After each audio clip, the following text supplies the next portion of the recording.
Emily Carter had not eaten in 3 days when she walked through the gate of Silver Creek Ranch and asked for a job, not a meal, not a handout, not mercy, a job.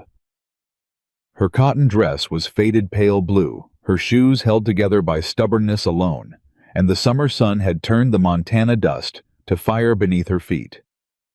The men stopped working. The laughter started slow and then rose like a wave. She did not flinch. She did not step back. She lifted her chin and waited. If this story moved you, please subscribe to our channel so you never miss what happens next. Drop the name of your city in the comments below. I want to see just how far this story travels. Now let's go back to that summer of 1885 and find out what one woman's quiet courage was about to do to a ranch full of broken men and one lonely widower who had forgotten what it felt like to be alive. The summer of 1885 arrived in Silver Creek, Montana, like a punishment. The heat came first, pressing down on the valley so hard that the grass along the creek bed turned yellow by the second week of June. The cattle moved slower. The men worked with their shirts soaked through before noon. And the dust, Lord, the dust, it coated everything, every surface, every face, every pair of boots that dared to move across the open ground between the barn and the main house. Silver Creek Ranch had once been one of the finest operations in the territory. Everyone who rode through knew the name William Anderson. His father had built the place from raw land and raw will, and when the elder Anderson passed, William had kept it running. Not easily, not without cost, but he had kept it running. That counted for something in Montana territory. That counted for a great deal. What the territory did not talk about, not loudly anyway, was what had happened to William Anderson in the 4 years since his wife Clara died. She had gone in the winter of 1881. A fever that moved through 3 ranches in the valley and took 6 people before the spring thaw. Clara had been the first. William had sat with her through every night of it, holding her hand until the hand went still. And when it was done, he had walked out of the bedroom, spoken to no one, saddled his horse, and ridden for 6 hours in the cold before he turned around and came back. He came back to the ranch. He did not come back to himself. In the years that followed, Silver Creek held on but barely. William ran it with a kind of grim precision, like a man going through motions he no longer believed in. He hired hands, and they stayed for a season, sometimes 2, and then they left. Not because William was cruel. He wasn't. He paid fair wages, and he didn't run a dishonest house. They left because the place had no heart in it anymore. The bunkhouse was cold in ways that had nothing to do with the weather.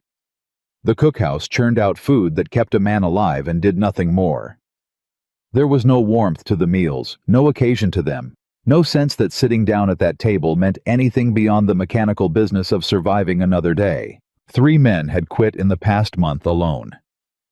By the morning of June the 14th, William had 11 hands left on a ranch that needed 15 to run properly during summer grazing season. He had ridden to town twice, looking to hire, and come back with nothing.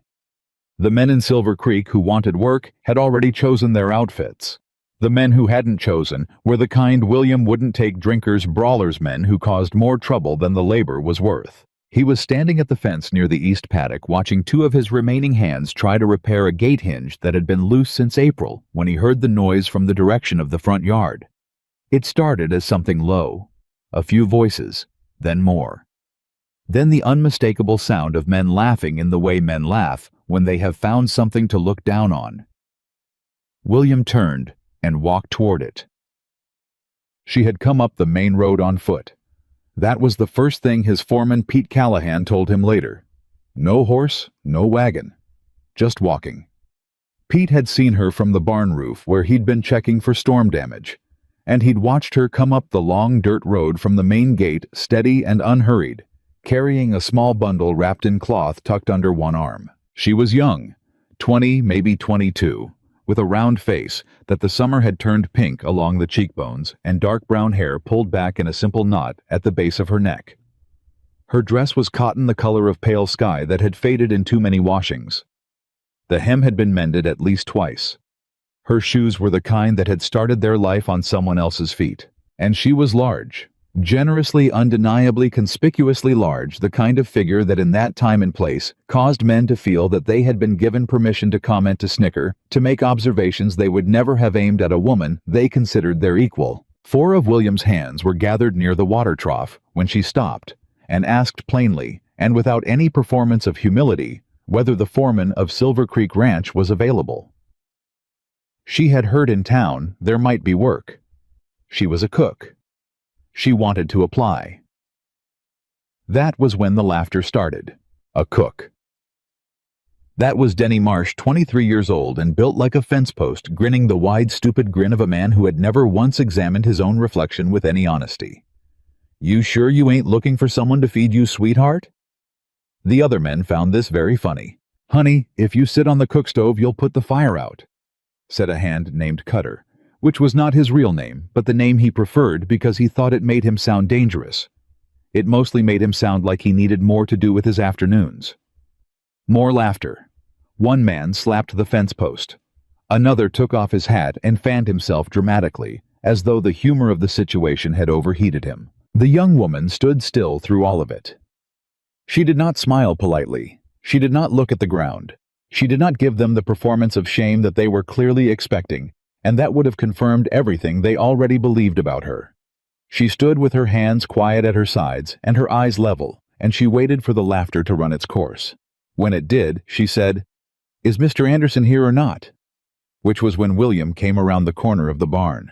He took in the scene in one sweep, the 4 men with their grins still fading, and this young woman standing in the middle of it, her spine straight, and her expression carrying the particular kind of stillness that belongs to people who have been laughed at so many times they have stopped letting it move them. Something about that stillness landed on him in a way he could not immediately name. "I'm Anderson," he said. She turned to face him directly.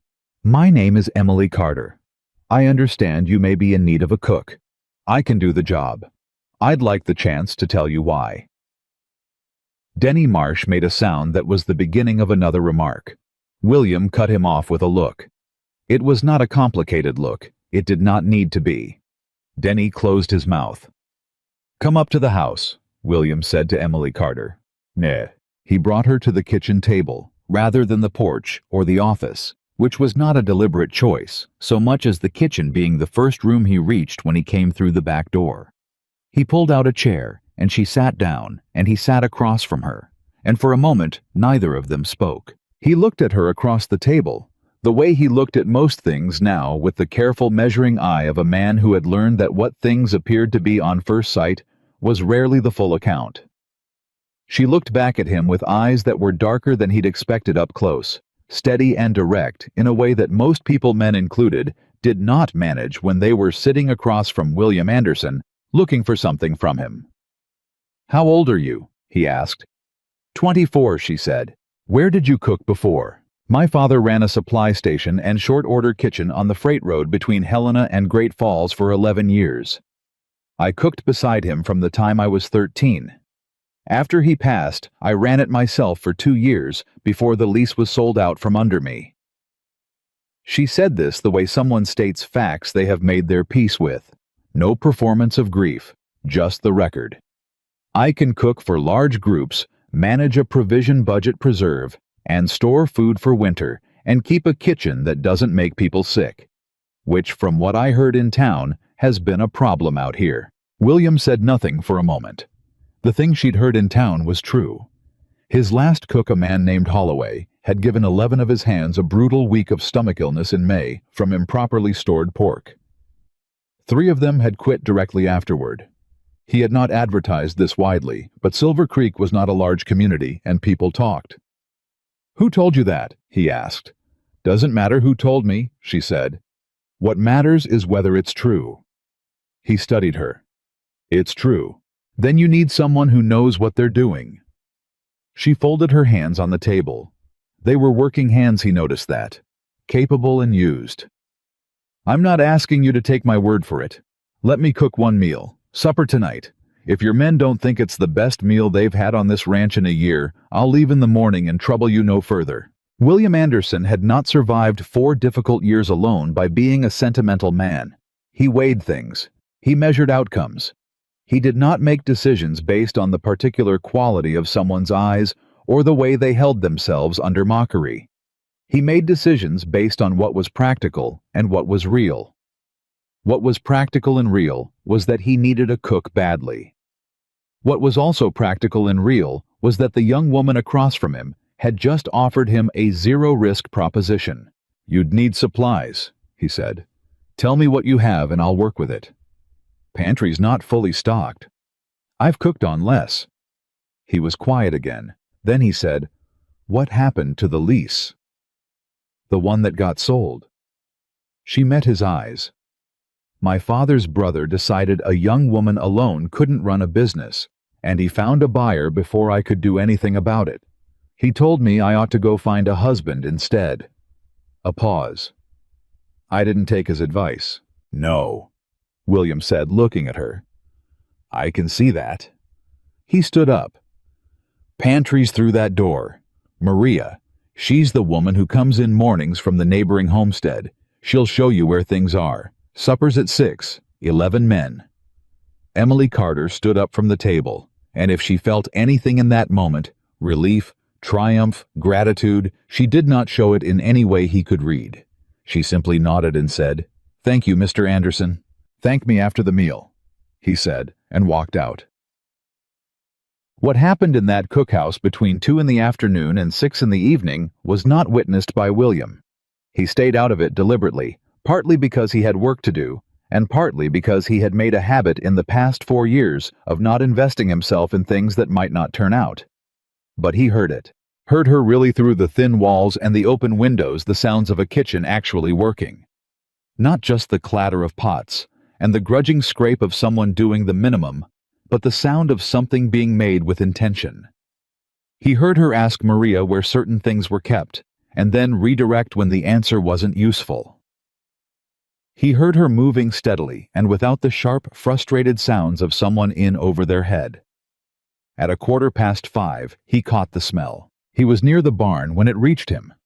Something roasting low and slow, and bread, real bread. Not the dense, flat disaster Holloway had produced, and something else underneath it he couldn't immediately name, but that pulled at something buried and old in his chest. Pete Callahan came up beside him and sniffed the air like a dog catching a trail. "Lord," Pete said quietly. "Don't say anything yet," William told him. "I wasn't going to say anything," Pete said. "I was just going to stand here and smell it." "Keg." The men came to supper the way they always did, dusty-tired without much expectation of the table being anything more than necessary. Denny Marsh made a comment to Cutter, walking over, that the new cook probably just warmed up whatever was left from yesterday, and Cutter said probably, and they were still smirking when they came through the door and stopped. The table had been laid properly. Not fancy. This was not a fancy household, and nobody was pretending otherwise, but properly. Every man had what he needed in front of him before he sat down. The plates were clean. There were 2 large serving dishes in the center of the table and a basket of bread that was still releasing steam. Emily stood at the far end of the kitchen near the stove, watching without expression as the men filed in. Nobody said anything for a moment.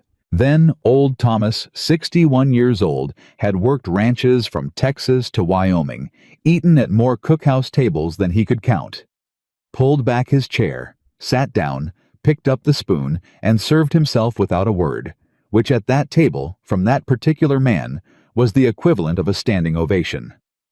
William sat at the head of the table. He took what was passed to him and he ate, and he was quiet because what was on that plate required a man to be quiet. Not because it was elaborate, it wasn't.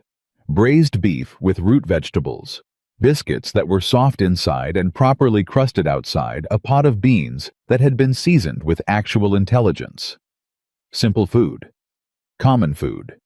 The exact kind of food this table had been producing for a year and a half, and somehow never once in that year and a half had it tasted like this. He looked down the table. His men were eating the way men eat when they are no longer just fueling themselves, but are actually tasting what's in front of them.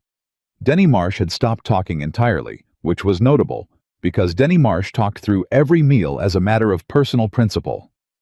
Cutter had gone back for seconds before half the table was finished with their firsts. No one said much. The silence at a ranch table when the food is good is a different kind of silence than the silence when it's merely tolerable. William had not heard this particular silence at his table in a very long time. When the meal was finished and the men began to push back from the table, old Thomas stood up, carried his plate to the basin without being asked, which he did not normally do, and turned to look at Emily Carter, standing where she had been standing the entire time.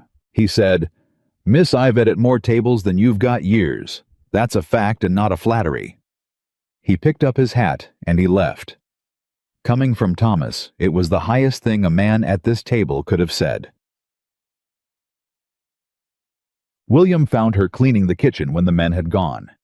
He leaned in the doorway and watched her work for a moment before she heard him and turned. "Well," she said, not defensively, not nervously, just the single word as though the answer was information she required, and she was prepared for it either way. "You can have the cook's quarters behind the main house," he said. "Meals are at 6:12 and 6. I'll need you to manage the provision list and keep it within budget. We can discuss terms tomorrow morning." She nodded once. He turned to go, then stopped. He did not know entirely why he stopped. He turned back. "Those men who were laughing at you this afternoon," he said. "I'll have a word with them." "You don't need to," she said. "I know I don't need to," he said. "I intend to anyway." She looked at him for a moment with an expression he couldn't fully read, then went back to cleaning the kitchen. He had the word with Denny Marsh and Cutter that same evening, shortly after supper, in the brief, direct manner that had always been his approach to such things. He did not give speeches. He did not ask for feelings or explanations. He said, "The woman in that kitchen keeps this ranch fed. She does her work and she does it well, and she will be treated with the same respect you'd give any man on this crew. Anyone who can't manage that can draw his pay and ride out tonight." Denny Marsh, to his credit, did not argue. He just nodded. Cutter found something on the ground near his boot to look at. William walked back to the main house. He sat in the chair by the window in the room where he did the books, the same chair he sat in every night, and he looked at the lamp on the desk, and he did not do the books. He sat there in the way he had sat in that chair many evenings, without direction, without purpose, just existing in the space the night allowed him. But something was different tonight. He could not name it precisely. It was not a large thing. More like the difference between a room in which the fire has just been lit and the same room before the match was struck. Same walls, same furniture, same everything, and yet not the same at all. He did not examine it further. He was not a man who examined that kind of thing. He just sat with it for a while, and then he went to bed. The next 2 weeks changed Silver Creek Ranch in ways that William Anderson would not have predicted and could not in the evenings entirely account for. It began with the food, which was the most straightforward part. Emily Carter ran the cookhouse with the focused efficiency of someone who had been doing this work for years and knew exactly how much margin there was for waste and how much was not. She kept the provision log in a neat hand. She did not overspend. She did not understock. She knew how to look at a pantry on Monday and project what it needed to be by Friday, and she was right consistently. The men stopped dreading mealtimes. That was the first change. They started showing up a few minutes early. By the end of the first week, there was actual talking at the supper table, not the grim functional exchange of men performing the routine of eating together, but real conversation, the kind that happens when people feel easy in a place. Then came the smaller things that William noticed and said nothing about. He noticed that old Thomas had started sitting at the table earlier than he used to, arriving before the food was even set, and that Emily had figured out within 3 days that the old man had a preference for his coffee, strong and black, and always had it ready for him before he asked. Thomas had not acknowledged this with any words, but William had seen him nod at her once in passing, with a gravity that from Thomas amounted to something near reverence. He noticed that one of the younger hands, a quiet 19-year-old named Jacob, who had come to the ranch 6 weeks ago from somewhere in Kansas and had not said more than 7 sentences to any living person in that time, had taken to stopping by the cookhouse door after supper. not going in, just stopping there. And Emily had started leaving a biscuit and a small cup of something warm on the ledge inside the door around that same hour, without comment or ceremony. And Jacob would take it and go, and neither of them said a word about it. He noticed that the men were working better. He could not say definitively that this was connected to anything Emily had done. Men's morale had always been a complicated equation on a ranch. But the fact remained that in the 2 weeks since she had arrived, no one had quit. 2 men had stopped arguing with each other in a way that had been deteriorating toward something physical, and the general temper of the place had lifted in some way that was real and measurable, even if it was not easily defined. He mentioned none of this to Emily Carter. He saw her every morning at breakfast, and every evening at supper, and sometimes in between, when the business of the ranch brought him near the cookhouse and they exchanged what was necessary. The provision list, a question about supplies, a brief account of how many men would need feeding the following day. She was precise and organized and did not waste words which he respected. She did not ask him questions about his life or offer observations about his state of mind which he respected even more. And yet, he was aware in a way he had not been aware of anything in a long time of the sound of her in the kitchen in the mornings when he came in for the first coffee of the day. He was aware of the fact that she never looked rattled, not by a long morning, not by a request that came at an inconvenient time, not by anything the men said or didn't say. He was aware that when she looked at him directly, not deferentially, but not with any challenge either, just straight and clear, and present in a way that was becoming, without his having chosen it, somewhat difficult to look away from. He did not examine this. He was not a man who examined that kind of thing. On the 16th day, there was an incident. A man named Garrett Hollins rode in from the Blackwell spread, which was the largest operation in the valley, owned by a man named Douglas Blackwell, who had the particular character of someone who had been told too many times that he was important. Hollins came with a message that Blackwell wanted to speak with William about some matter of fence lines along the shared property boundary. And while William read the message and Hollins waited in the yard, Emily came out of the cookhouse to empty a bucket. Hollins looked at her. William, without turning around, knew from the quality of the silence that followed what kind of look it was. "That your new cook?" Hollins asked. "It is," William said, still reading the message. "Lord Almighty," Hollins said, and laughed, and then said something else beneath the laugh that William caught clearly, and that he chose at that moment not to respond to immediately. He folded the message. He put it in his shirt pocket. He looked at Hollins, then with the particular look that men who knew William Anderson had learned over the years, meant the conversation had arrived at a point that required attention. "You'll want to be riding back to Blackwell's now," William said. "Tell him I'll be in touch about the fence line." Something in William's voice communicated to Hollins that the visit was concluded. Hollins mounted up without further comment and rode out. William walked to the cookhouse door. Emily was inside already, back at work, her face giving nothing away about whether she had heard any of it. "You have everything you need for tonight?" he asked. She looked up. "Yes."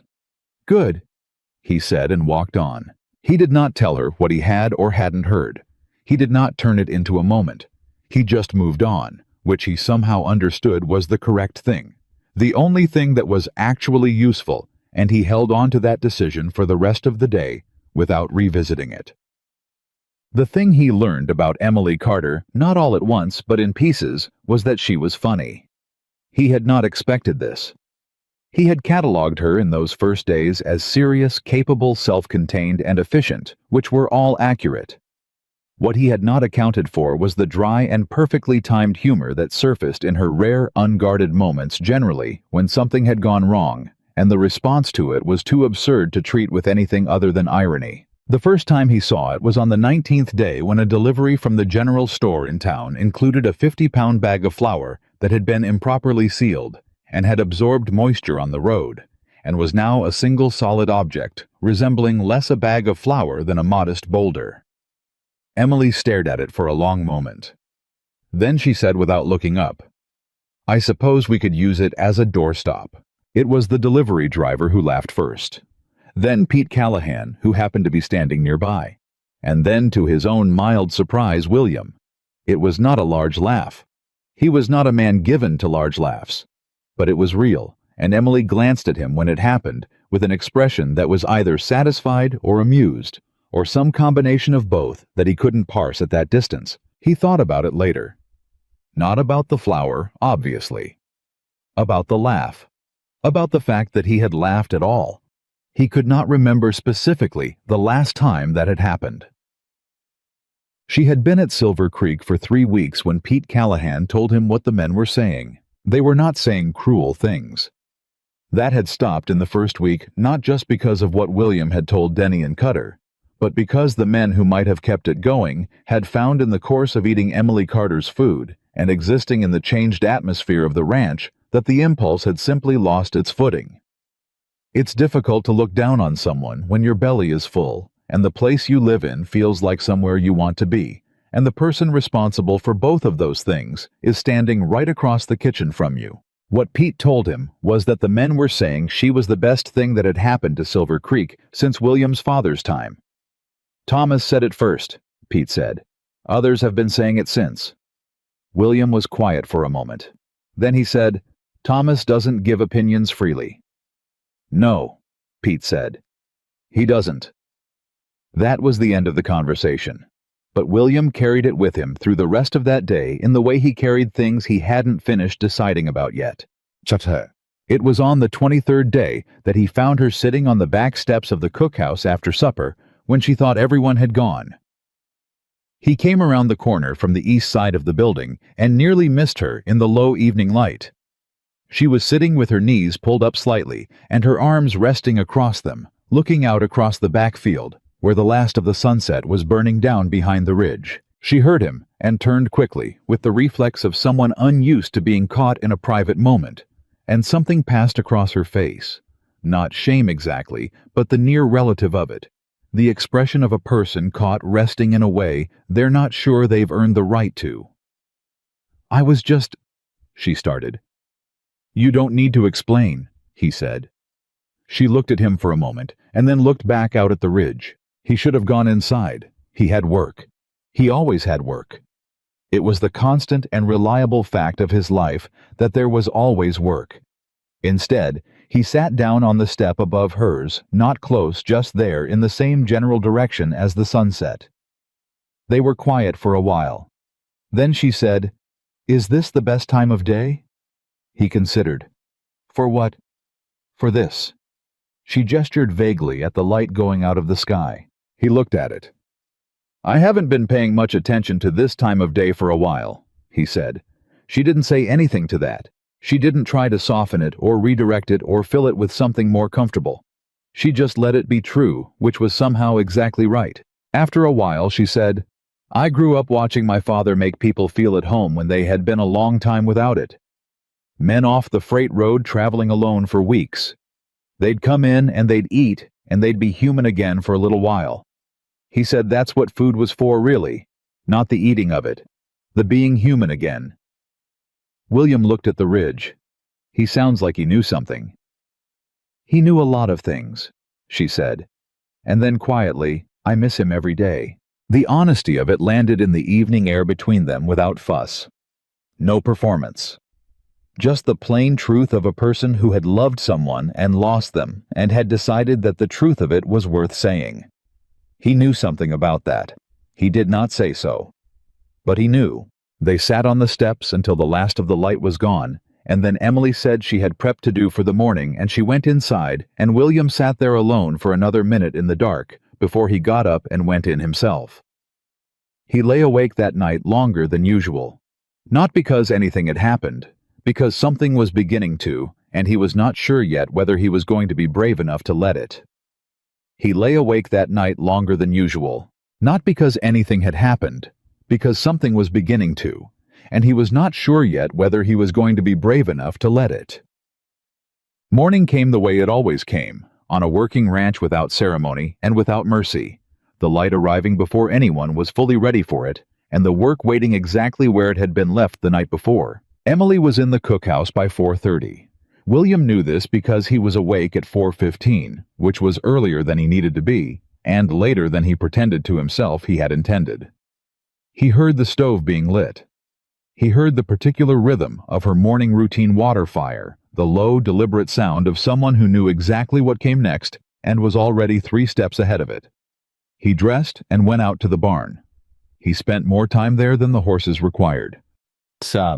What he did not know, and would not know for some time, was what Emily was thinking in that cookhouse in the blue hour before the ranch woke up. She thought about her father.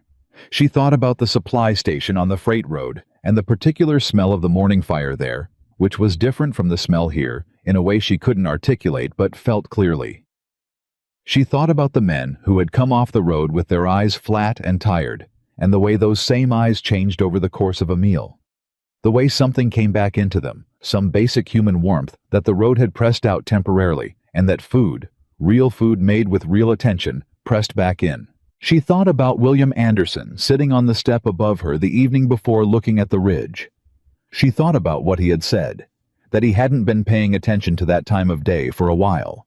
The way he said it, not as a complaint or a bid for sympathy, just as a plain statement of fact delivered with the mild tone of a man reporting weather conditions. She had understood what it cost him to say even that much. She told herself she was not going to think about it further. Then she went on thinking about it while she made the biscuits. Breakfast passed without incident. The men came and ate, went out. Pete Callahan mentioned that 2 fences on the north pasture needed new wire and asked Emily if she could pack a midday meal for the crew going out to repair them. She said yes without looking up from the skillet and had the meals wrapped and ready before Pete had finished giving her the count. After the morning rush cleared and the kitchen was clean, she took the provision list out of the drawer and sat at the table to review it. That was when Jacob appeared in the doorway. He did this sometimes, the 19-year-old from Kansas, who did not speak to people as a general policy. He would appear in the doorway and not say anything, as if the doorway itself were his actual destination, and everything beyond it was beside the point. Emily had learned not to make a fuss about it. "Coffee's still warm," she said, without looking up from the list. She heard him come in. She heard him pour a cup. She heard him sit down at the far end of the table, which was as far from her as the table permitted.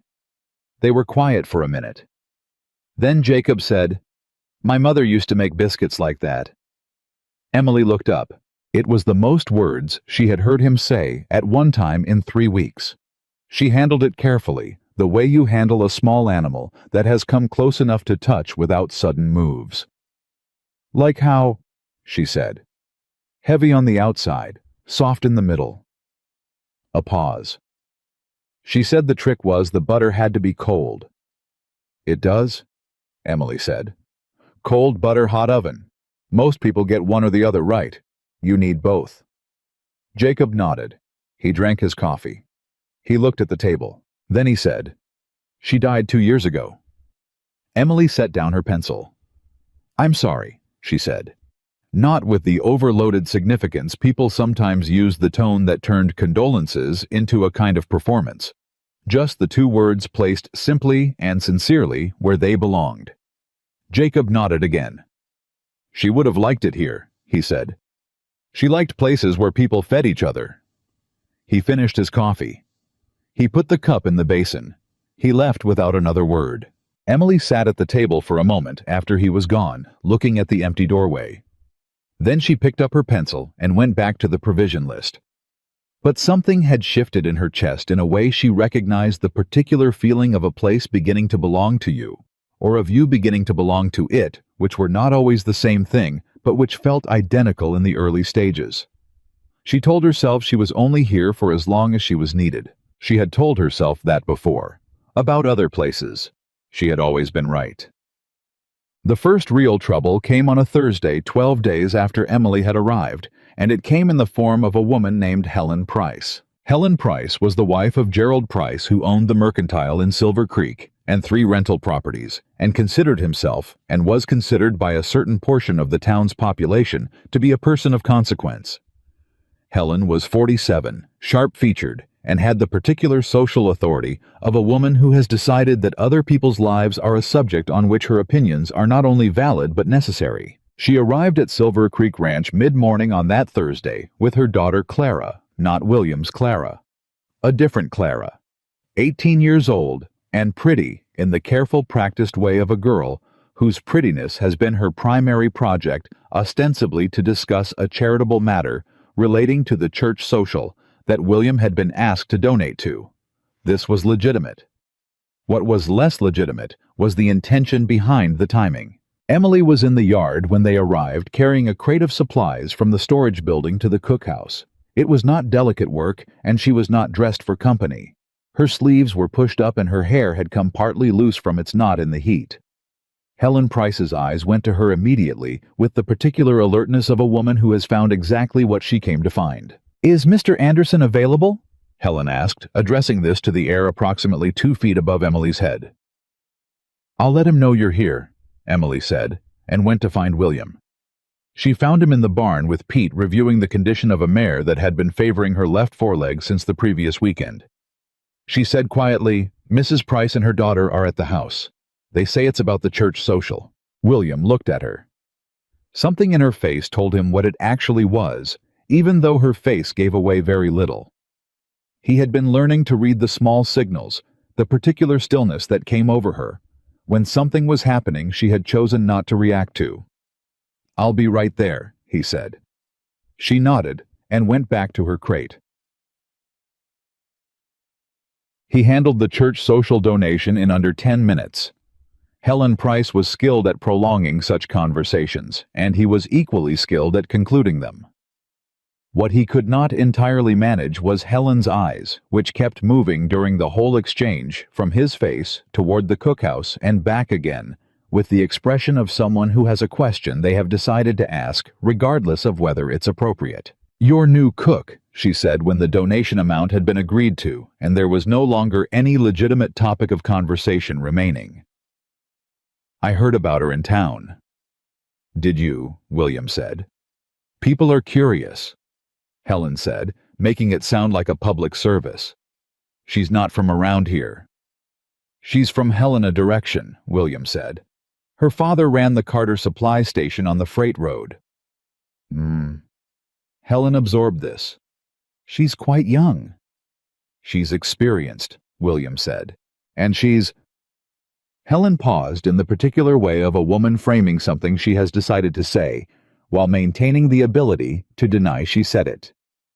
"She's quite large, isn't she? For the work." William looked at Helen Price. He had known her for 11 years. He had nothing particular against her. He did not in this moment feel warmly toward her.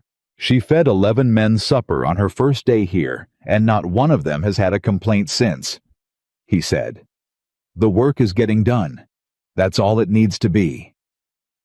Helen smiled in the tight, compressed way that meant she had more to say, and had decided to save it. She stood and gathered Clara, who had spent the entire conversation looking at William with the open, admiring expression of a girl who had been told by her mother to look available. "We'll see you at the social, William," Helen said. "I'll try," he said, which meant he wouldn't. He walked them to the gate and came back, and as he passed the cookhouse, he heard the sound of Emily inside working with the focused steadiness that never seemed to vary, regardless of what was happening around it. He did not stop, but he slowed just for a moment outside the door. Then he kept walking. What Helen Price said in town that afternoon was not precisely a lie.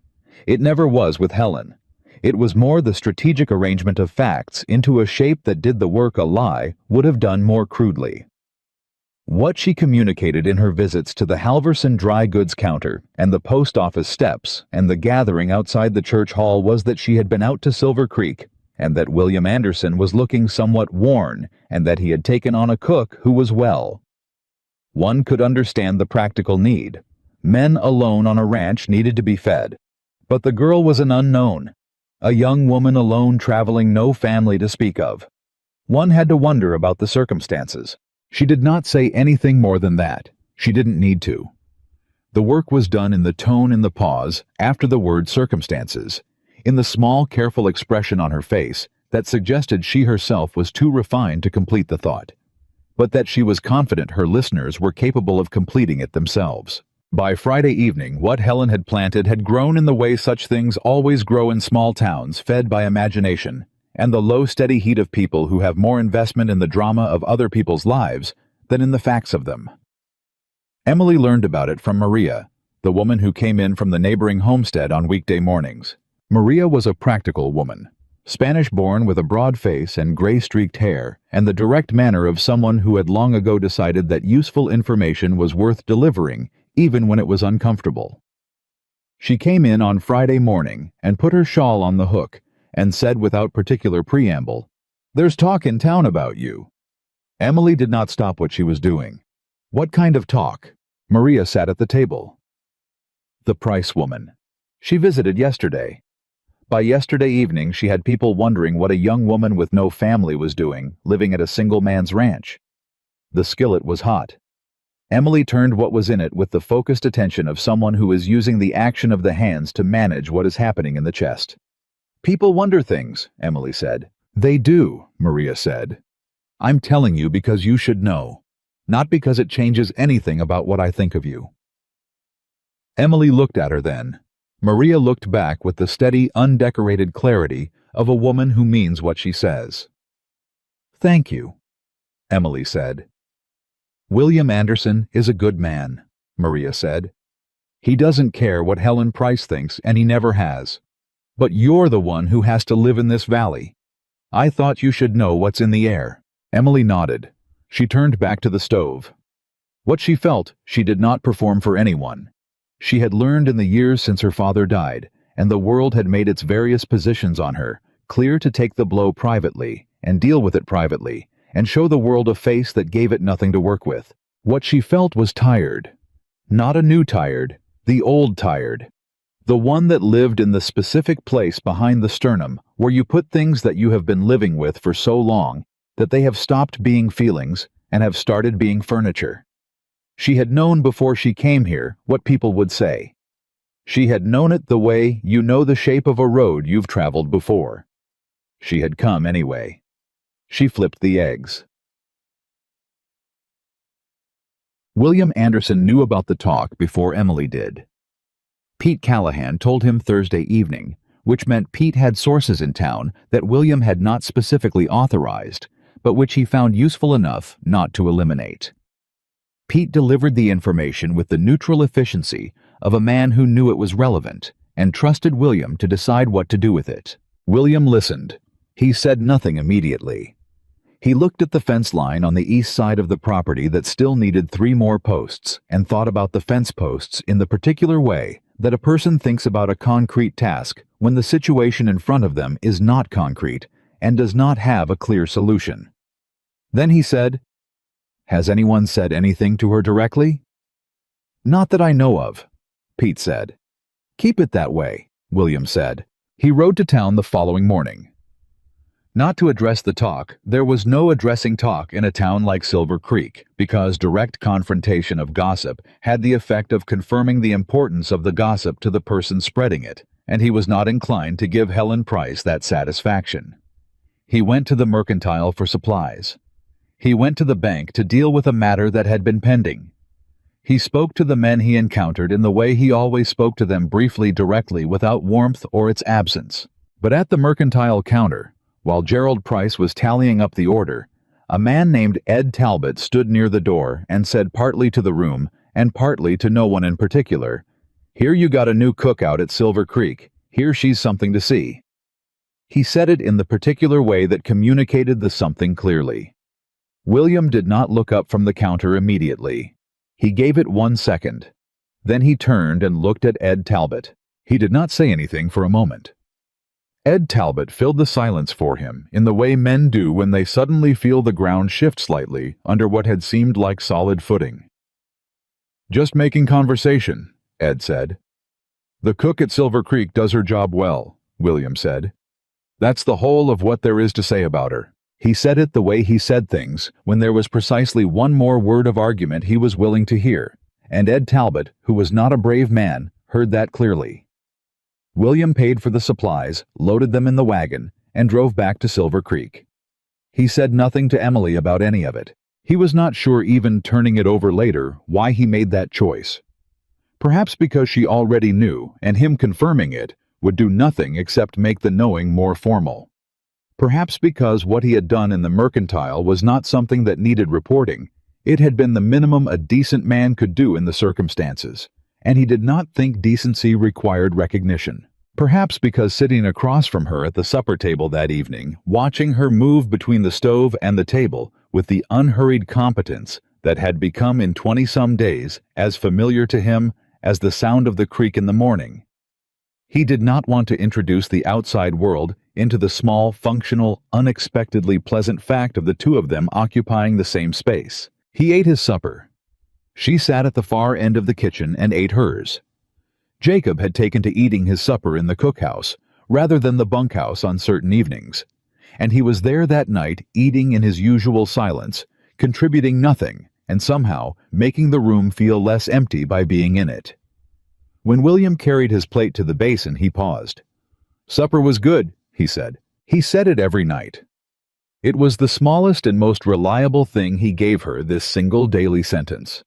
But tonight she looked at him in a way that was slightly different from the other nights. Not long, just a beat, as if she were measuring something. "Thank you, Mr. Anderson," she said. "William," he said. He had not planned to say it. It came out the way things do when you have been not saying them long enough. She blinked. Then she said, "William." He walked out. He made it approximately as far as the porch railing before he stopped and stood there in the dark for a minute, his hands on the rail, looking out at nothing in particular. He was 53 years old in a few months, which was not old and was also not young. He had been alone for 4 years. He had made a kind of peace with that aloneness that was not quite peace but was functional, which had seemed like enough. It had seemed, in fact, like all there was. He went back inside. He did the books. He went to bed. He did not sleep easily. The twist came on a Saturday, and it came from a direction William had not expected. Emily had gone to town. She went once a week for provisions that couldn't wait for the delivery wagon, particular items, fresh things, the small details of running a kitchen that required the judgment of the person doing the cooking, rather than a list passed to a delivery driver. She took the wagon and went alone, which she did without comment, and which he had not thought to object to. She was gone 3 hours.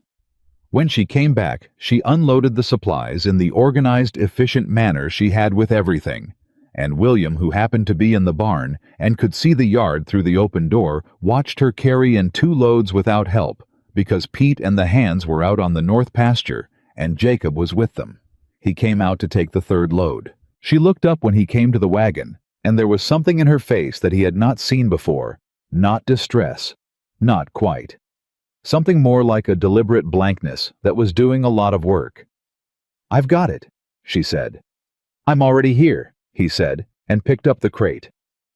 She carried the remaining box, and they went into the cookhouse and set things down. He was about to leave when she said, "Helen Price was at the mercantile." He turned. "She spoke to Gerald Price while I was at the counter," Emily said. "She didn't address me directly. She spoke to him about the suitability of certain arrangements at certain ranches." Her voice was level. Her hands were busy with the crate, setting things on shelves in the proper order. "She suggested," Emily continued, "that respectable women in town might feel it was their duty to advise Mr. Anderson about the wisdom of certain decisions." William was very still. "Gerald Price didn't say anything," she said. He looked at the counter. "I paid for what I had and I left." She finished with the crate. She turned and looked at William directly. "I wanted you to hear it from me," she said, "in case it changes anything about your thinking."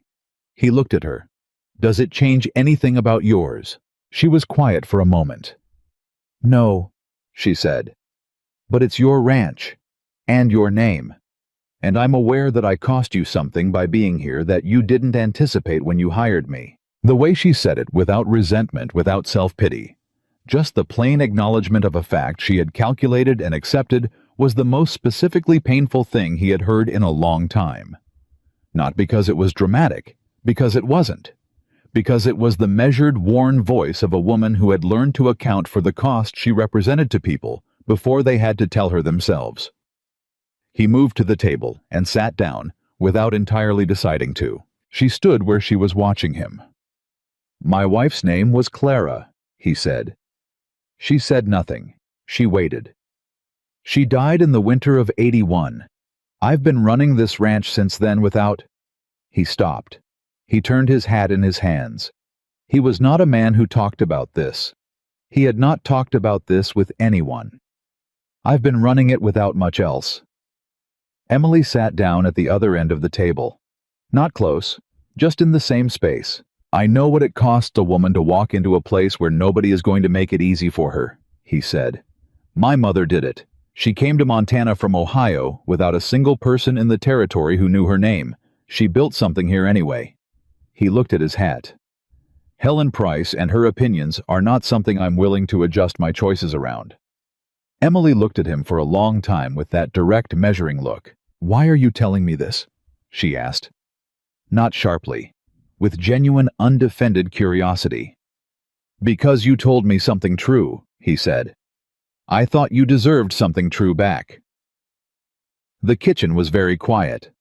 Outside, a horse moved somewhere in the distance. The stove ticked with the sound of metal cooling. Emily said, "I lost my mother when I was 8. My father raised me, and he was enough. He was more than enough.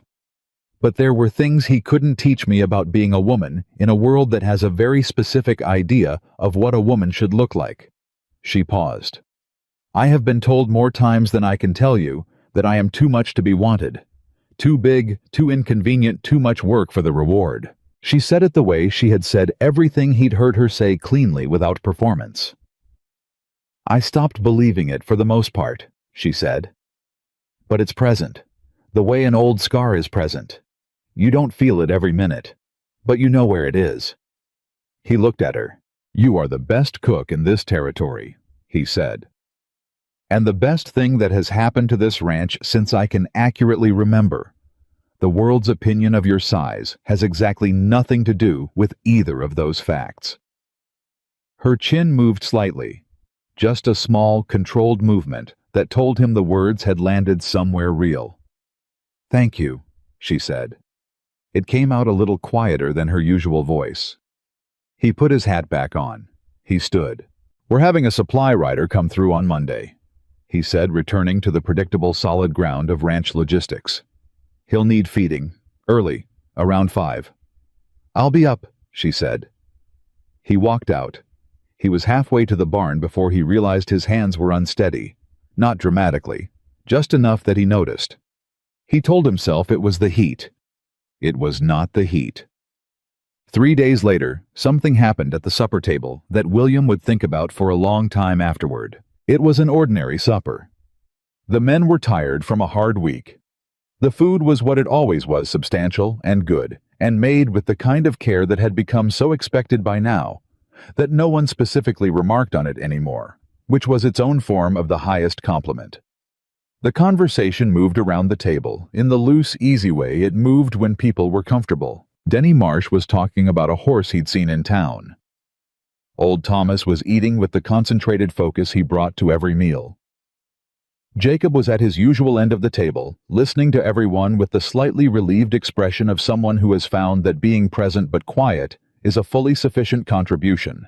Then Cutter, the same man who on Emily's first day had provided one of the louder laughs in the yard, put down his fork, looked down the table toward the cookhouse door where Emily was moving between the stove and the counter, and said to the table generally, "You know what I've been thinking?" Nobody asked what. "I've been thinking," Cutter said, "that this is the first time in about 2 years I've actually been glad to come in from the day." The table was quiet for a moment. Old Thomas did not look up from his plate, but he said, "Took you long enough to notice." Denny Marsh said, "Amen to that," which coming from Denny was almost poetry. William looked at his plate. He looked at it for a long time. At the far end of the kitchen, Emily had her back to the table, but he saw her shoulders, the small, barely visible shift of them that told him she had heard it. She went on working, but something in the room that night was different from all the other nights. Something had been said plainly by the men who had laughed at her in the yard on the first day that could not be unsaid, and that required no response. And that was for exactly those reasons the truest and most permanent thing they could have offered. She had earned it, not by changing who she was, by being so consistently, thoroughly, exactly who she was, that there was no longer any argument left to make against it. William Anderson sat at the head of his table in a house that had felt like an empty chest for 4 years, and he listened to his men eat with real appetite and talk with real ease in a kitchen that smelled like food that had been cooked with intention, and he felt something move in the deepest and most defended part of him. He did not know what to call it yet. He was not sure he needed to call it anything. He just sat with it the way he had learned in the past few weeks to sit with certain things quietly, without rushing to the end of them, letting them be true, without needing to immediately understand what the truth required. Across the kitchen, Emily refilled the bread basket and brought it back to the table and set it down without looking at anyone in particular, and went back to the stove, and William watched her go. Old Thomas reached for a biscuit and said without looking at anyone, "She reminds me of my sister." The table absorbed this. Nobody asked what his sister had been like. They didn't need to. The way he said it was enough. That night, after the kitchen was clean and the men had gone and the ranch had settled into the particular deep quiet of a summer night, William came out to the porch and found Emily sitting on the top step. Not the back step this time. The front step, looking at the road. He sat down beside her, closer than he had on the back step. Still not close, but closer. She looked at him briefly, then looked back at the road. He said, "You heard what Cutter said at supper." "I heard it," she said. "What did you think?" She was quiet for a moment. "I thought it shouldn't have to be earned. It should just be given. Decency shouldn't have to be won." A pause. "But it was a kind thing to say, and I'm glad they said it." He nodded. He understood both halves of that. The weariness of having to prove and the genuine value of the proof when it came. They sat in silence for a while, the way they had been learning to sit in silence together. Not the silence of people who have nothing to say, but the silence of people who have found that presence itself can be enough. Then Emily said quietly, not looking at him, "Do you think this could ever really be home?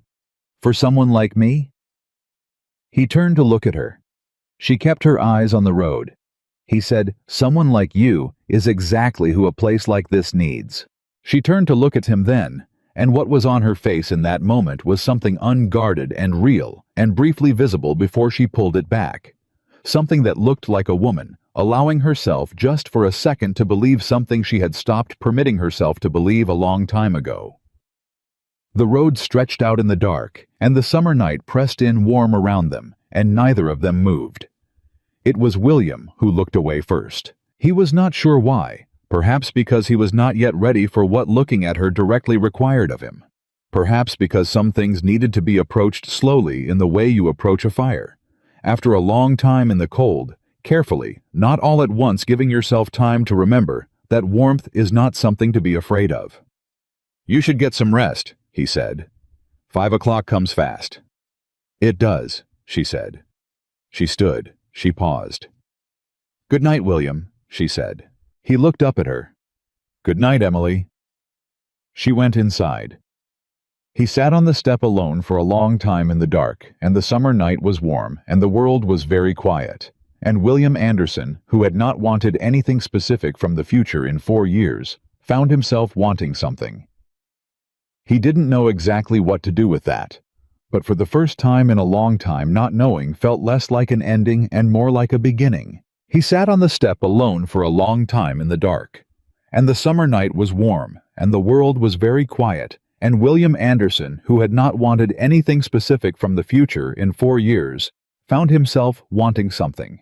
He didn't know exactly what to do with that, but for the first time in a long time, not knowing felt less like an ending and more like a beginning. So, the wanting did not go away. He had half expected it, to the way certain feelings dissolve in the daylight when you bring them out of the night they were born in. He had half expected to wake up the next morning and find it reduced to something manageable, a passing warmth, a moment of sentimentality from a tired man on a summer porch. He had lived alone long enough to know that the mind could manufacture things in the quiet that the daytime would correct. But morning came and the wanting was still there. He didn't speak of it. He went about his work with the same deliberate efficiency he brought to every day.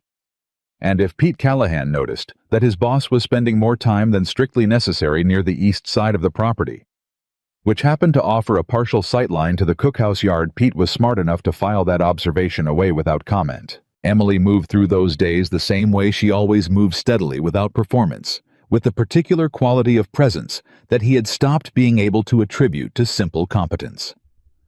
It wasn't just that she was good at what she did. It was that she was entirely herself while she did it, with no apology and no performance and no adjustment for the comfort of whoever was watching. He had been around people his whole life. He had not often encountered that quality. He had come to understand in these weeks how rare it actually was. He was thinking about this poorly, without resolution, the way a man thinks about things he doesn't have the right words for yet, when the rider came in from the East Road on a Tuesday morning, and the trouble that had been building at the edge of Silver Creek's horizon finally arrived.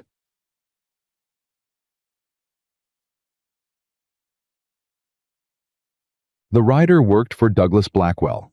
His name was Fitch, no first name that anyone used, just Fitch, and he rode with the particular self-importance of men who carry messages from powerful people and have confused the power of the message with power of their own.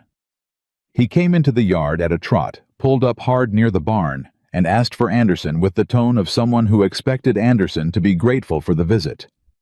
William came out of the barn. Fitch handed him a folded letter without dismounting, which was a choice that communicated something about how Blackwell viewed the distance between his operation and William's. William took it, read it, folded it again. The letter stated that Douglas Blackwell had become aware that the fence line on the northern boundary of Silver Creek, the boundary it shared with Blackwell land, had been improperly surveyed in the original 1877 land grant.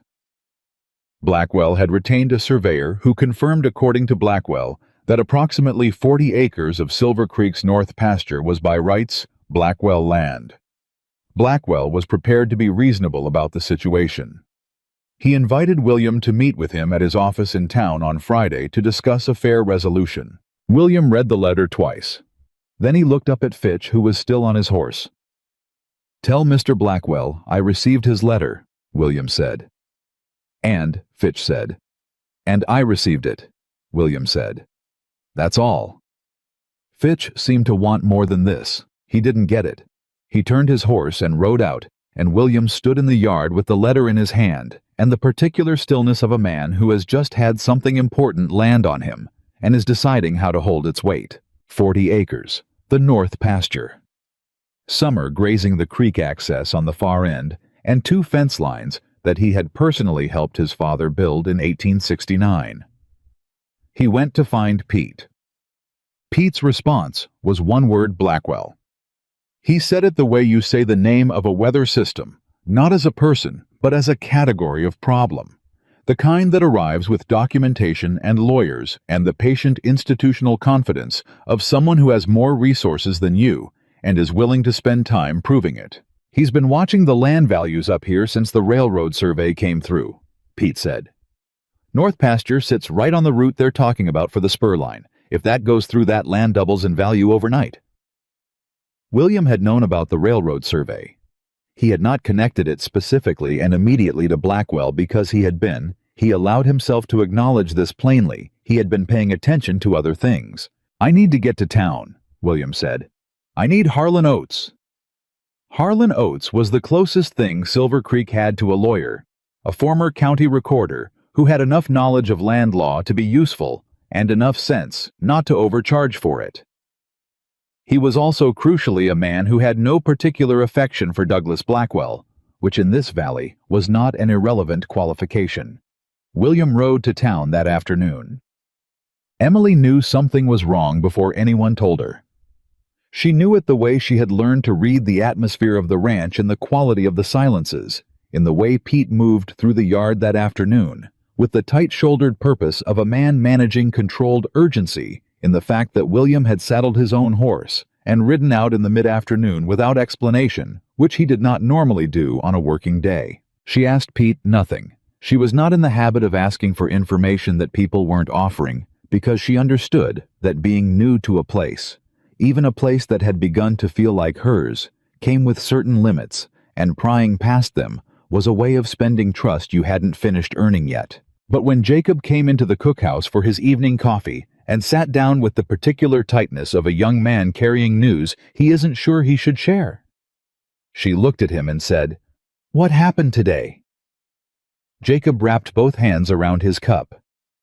"Blackwell sent a man, claiming North Pasture land." Emily set down what she was holding. "How much?" 40 acres, Jacob said. "Pete says it's about the railroad survey. Blackwell wants what he can get before the value goes up." She said nothing for a moment. She understood land.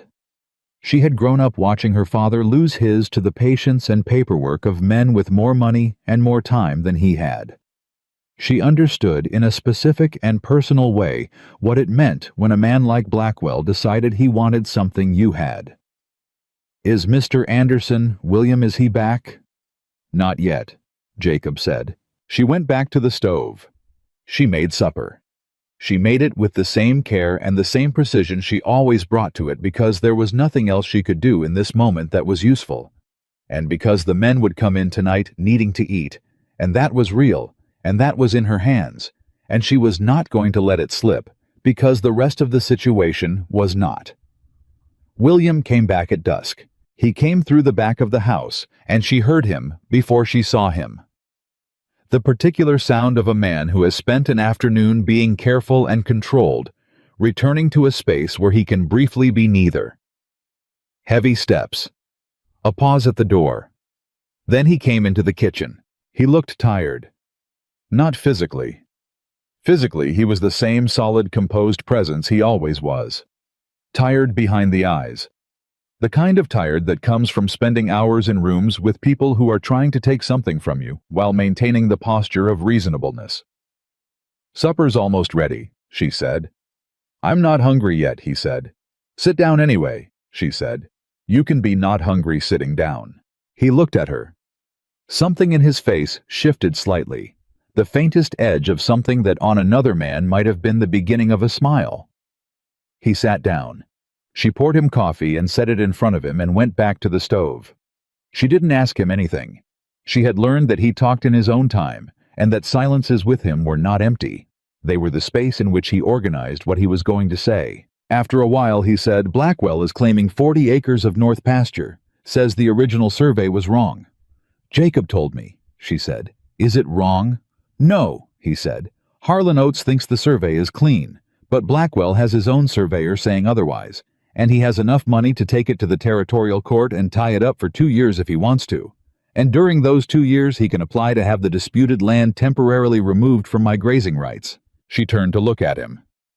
"During summer grazing season." "During summer grazing season," he confirmed. She understood immediately what that meant. You couldn't graze 40 acres of your best summer pasture.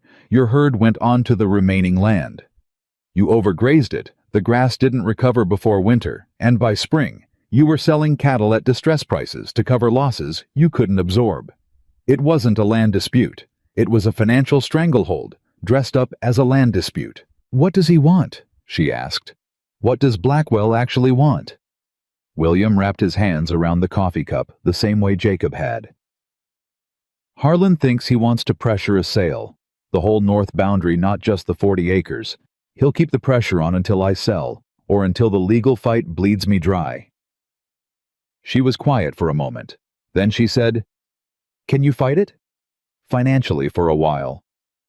He looked at the table. "Long enough depends on what a while means." She turned back to the stove. She made the last of the supper preparations in silence, and it was a different kind of silence than they usually sat in together, heavier with the specific weight of a problem that had no clean solution in sight. The men came in. Supper was eaten. The table conversation was quieter than usual because enough of them knew by now that something was wrong, and ranchmen understood that some evenings were not for talking. Afterward, when the kitchen was clearing and the men were filing out, Old Thomas paused at the door. He looked at William, who was still sitting at the table. Thomas said, "Your father fought the Hollis claim in '72. Took 3 years. He won." William looked at him. "Thought you might want to remember that," Thomas said. And he left. William stayed at the table after the others were gone. Emily cleaned the kitchen around him, which she did without comment, working in the efficient, organized way she always worked while he sat with whatever he was working through. She was nearly done when he said, "I owe you something." She looked at him. "When I hired you," he said, "I didn't anticipate that the ranch would be in a fight. If things get difficult here financially, structurally, I want you to know that your position is secure as long as I can make it. And if it comes to a point where it isn't, I'll tell you with enough time to make other arrangements." She looked at him for a long moment. "Are you worried I'm going to leave?" she said. He met her eyes. "I'm worried about being fair to you. There's a difference." "William," she said, and there was something in the way she said his name that was different from all the previous times, not the careful formality of the early weeks, not even the gradually warming ease of the past few days. It was direct and personal in a way that was new. "I have had 3 weeks here. 3 weeks of being somewhere that fed me back as much as I put into it. I haven't had that in—" She stopped. "I'm not leaving unless you ask me to." He looked at her. "I'm not going to ask you to," he said. "Then we understand each other," she said, and went back to wiping down the counter.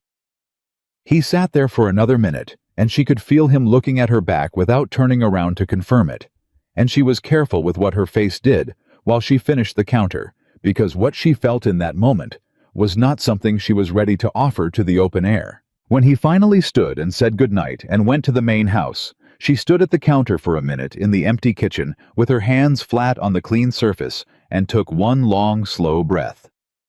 She was not falling in love with William Anderson. She told herself this firmly. She told herself this with the particular emphasis of a woman who is already undeniably falling. The meeting with Blackwell happened on Friday. William did not take Pete. He took Harlan Oates, and he took the original land grant documents, and he rode to town with the focused, minimal energy of a man who has decided exactly what he is and is not going to give in a room. Douglas Blackwell ran his business from a suite of offices above the Silver Creek Bank, which he also had a significant stake in. The offices communicated in every detail of their furnishing the message that the person who occupied them had money and was not embarrassed by it. Blackwell himself was 61 broad through the chest, with the careful grooming of a man who considers appearance to be a form of argument. He greeted William with the particular warmth of a man who believes that warmth costs nothing and buys goodwill. "William, appreciate you coming in." "Douglas," William said. He did not sit until Blackwell gestured, and when he sat, he sat. The way he sat everywhere, without adjustment, without deference, with the stillness of a man who requires no external circumstances to know who he is. Blackwell laid out the situation again more expansively than the letter with the practiced reasonableness of a man who has had this kind of conversation many times and knows exactly which words make expropriation sound like generosity. He had a surveyor's report. He had a legal opinion from a lawyer in Helena. He wanted William to know, prepared to offer fair compensation for the North Boundary land if William preferred to resolve the matter without the unpleasantness of a protracted territorial dispute. The fair compensation he named was 60% of assessed value. William listened to all of it without expression. Then he said, "The 1877 survey is accurate. The land is mine by legal grant. I'm not selling any part of it." Blackwell's warmth adjusted slightly.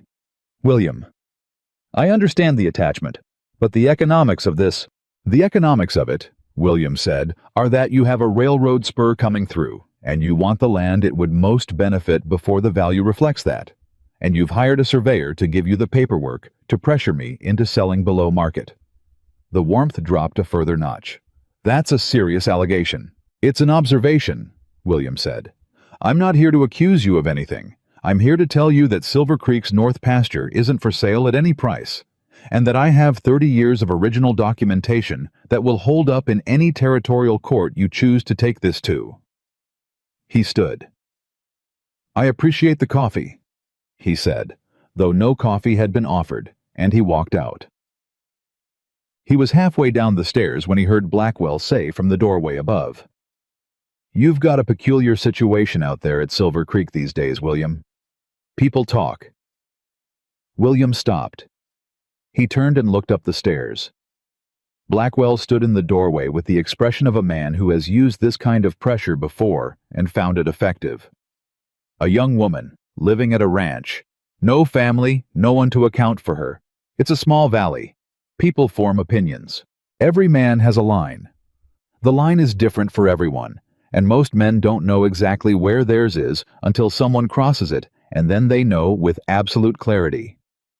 William walked back up 2 steps.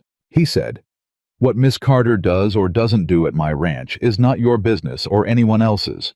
And if I hear that you've been contributing to talk about a woman who has done nothing but her job well, I'll be speaking to you about it directly and considerably less calmly than I'm speaking now." He said it quietly. He said it the way you say things when you want them to land and stay. Blackwell's expression shifted. He was not used to William Anderson speaking to him with that particular quality of voice. "I wasn't implying," Blackwell started. "Good," William said. "I'd hate for you to have been." He walked down the stairs and out into the street. He stood for a moment in the sun, his jaw set, his hands still. He had told Blackwell nothing untrue. He had defended a woman's reputation in the terms available to a man in 1885, which were limited and imperfect and insufficient to the actual value of the person they concerned. He knew that. He also knew that he had said it without hesitation, without calculation, without the half-second delay that a man uses when he is deciding whether something is worth the cost. He had said it because not saying it was not an option he was capable of. He rode home faster than he had ridden to town. He did not tell Emily about the exchange on the stairs. He told her about the meeting, about Blackwell's offer, his own refusal, the legal situation going forward. He told her these things that evening on the porch, with the directness he had always used with her, because she had earned the right to know the situation she was in. She listened without interrupting. When he finished, she said, "What happens next?" "Harlan files our response to the survey claim this week. Then we wait and see whether Blackwell actually pushes it to court or decides the legal cost isn't worth it." She nodded. Then she said, "You went in there alone." "Harlan was with me." "You know what I mean," she said. He looked at her.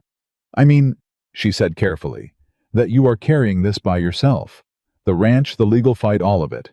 You've been carrying things alone for a long time." He didn't answer immediately. The porch was quiet. Somewhere in the barn a horse moved. "I'm used to it," he said. "That's not the same as it being right," she said. He looked at her with an expression that she had learned to read as him receiving something he had not expected and not yet knowing what to do with it. "No," he said after a moment. "I suppose it isn't." They sat with that for a while. Then Emily said, "I can help with the provision budget. If things get tighter, I know how to make the same food stretch further without anyone noticing the difference until the numbers are better. My father taught me. We ran on almost nothing for 8 months after a bad winter, and the men ate like they were doing fine." He looked at her. "You don't have to do that."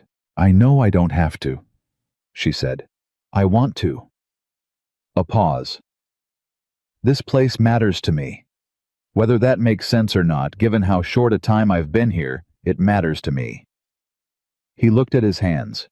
He looked at her. "It makes sense," he said. The storm arrived on a Sunday. It came the way the bad summer storms in Montana came, with a specific and furious speed that gave a working ranch very little time between first warning and full crisis. The sky had been wrong since morning, the pressure dropping in a way that the horses felt before any person registered it consciously, and by 2 in the afternoon the first wall of dark cloud was visible on the western ridge. Pete got the cattle in from the south pasture.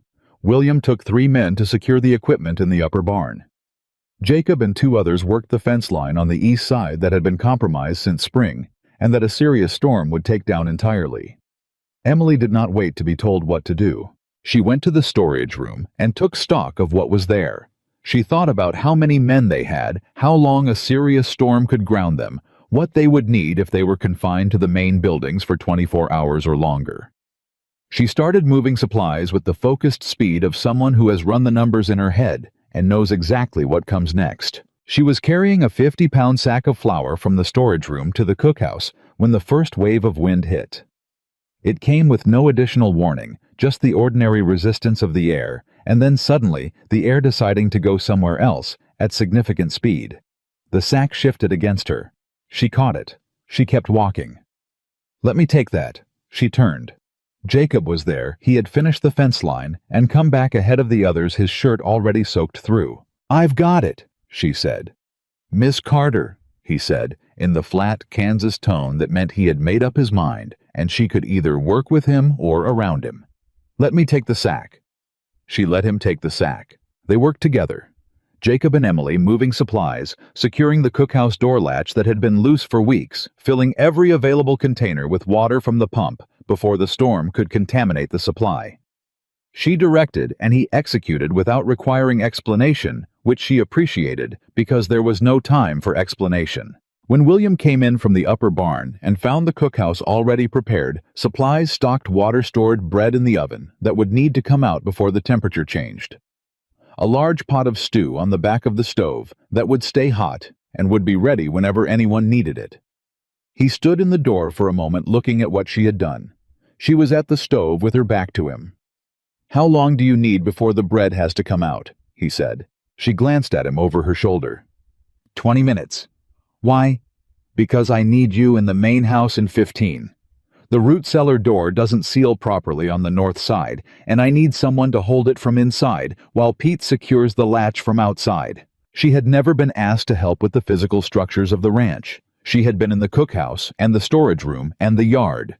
The request was practical and plainly made and carried no weight beyond its logistics, but she felt the weight of it anyway, the weight of being needed in a specific and trusted way that went beyond her original position. 14 minutes, she said. "The bread comes out first." 14 minutes, he agreed. Nit. The storm lasted 11 hours. It was not the worst storm that had hit Silver Creek in living memory, but it was significant, the kind of storm that reminded you, if you needed reminding, that the land you were trying to work had its own priorities and schedules, and that yours were approximate at best. The north fence came down in 2 sections. A section of the upper barn roof lost 3 boards that would need to be replaced before the next rain. The east garden, which Emily had been quietly cultivating in the hours after morning prep, was stripped nearly clean. No one was hurt. The cattle were secured. The equipment survived intact, and 11 men rode out the storm fed and warm because there was hot food on the stove and bread and coffee, and the cookhouse was dry and stocked and ready because Emily had moved in the 40 minutes before the storm hit with the strategic foresight of someone who had thought about exactly what a contained emergency required and had prepared for it before anyone else had finished thinking about it. Pete said the next morning, surveying the damage in the way a foreman surveys damage methodically without sentiment, calculating the work and the cost. "Could have been worse." Old Thomas, walking beside him, said, "Would have been. 6 months ago, we'd have been hungry by midnight." Pete didn't say anything. They both knew it was true. The moment that changed everything happened not during the storm, but after it. 2 days after the storm, on a Tuesday afternoon that had turned unexpectedly golden and clear, the way days do. After weather moves through, Douglas Blackwell rode into Silver Creek Ranch himself. Not Fitch. Blackwell in person, which meant whatever he had come to say had graduated beyond what a messenger could deliver. William was in the yard when Blackwell arrived, and Pete was beside him, and 4 of the hands were working within visible distance. Blackwell dismounted with the confidence of a man who considers every room he enters to be his room, including this one. "William," he said, "I hoped we could speak further. We said what needed saying on Friday. William said. "I think there are further points worth considering," Blackwell said. He looked around the yard with the assessing sweep of a man who sees property in terms of what it's worth and who might want it. His eyes moved to the cookhouse door, where Emily had appeared, not intentionally. She had heard horses in the yard and come to the door to look. Blackwell looked at her, and he said with the smile of a man who believes he is being charming rather than what he is actually being, "Ah, the famous cook." Emily said nothing. She stood in the doorway and looked at him with the specific quality of stillness she employed when a situation required patience. Blackwell looked back at William. "You've made quite an interesting choice, William, bringing in a—" He paused in the way Helen Price paused with the same architecture of implication. "An unconventional arrangement." William took one step forward. Just one.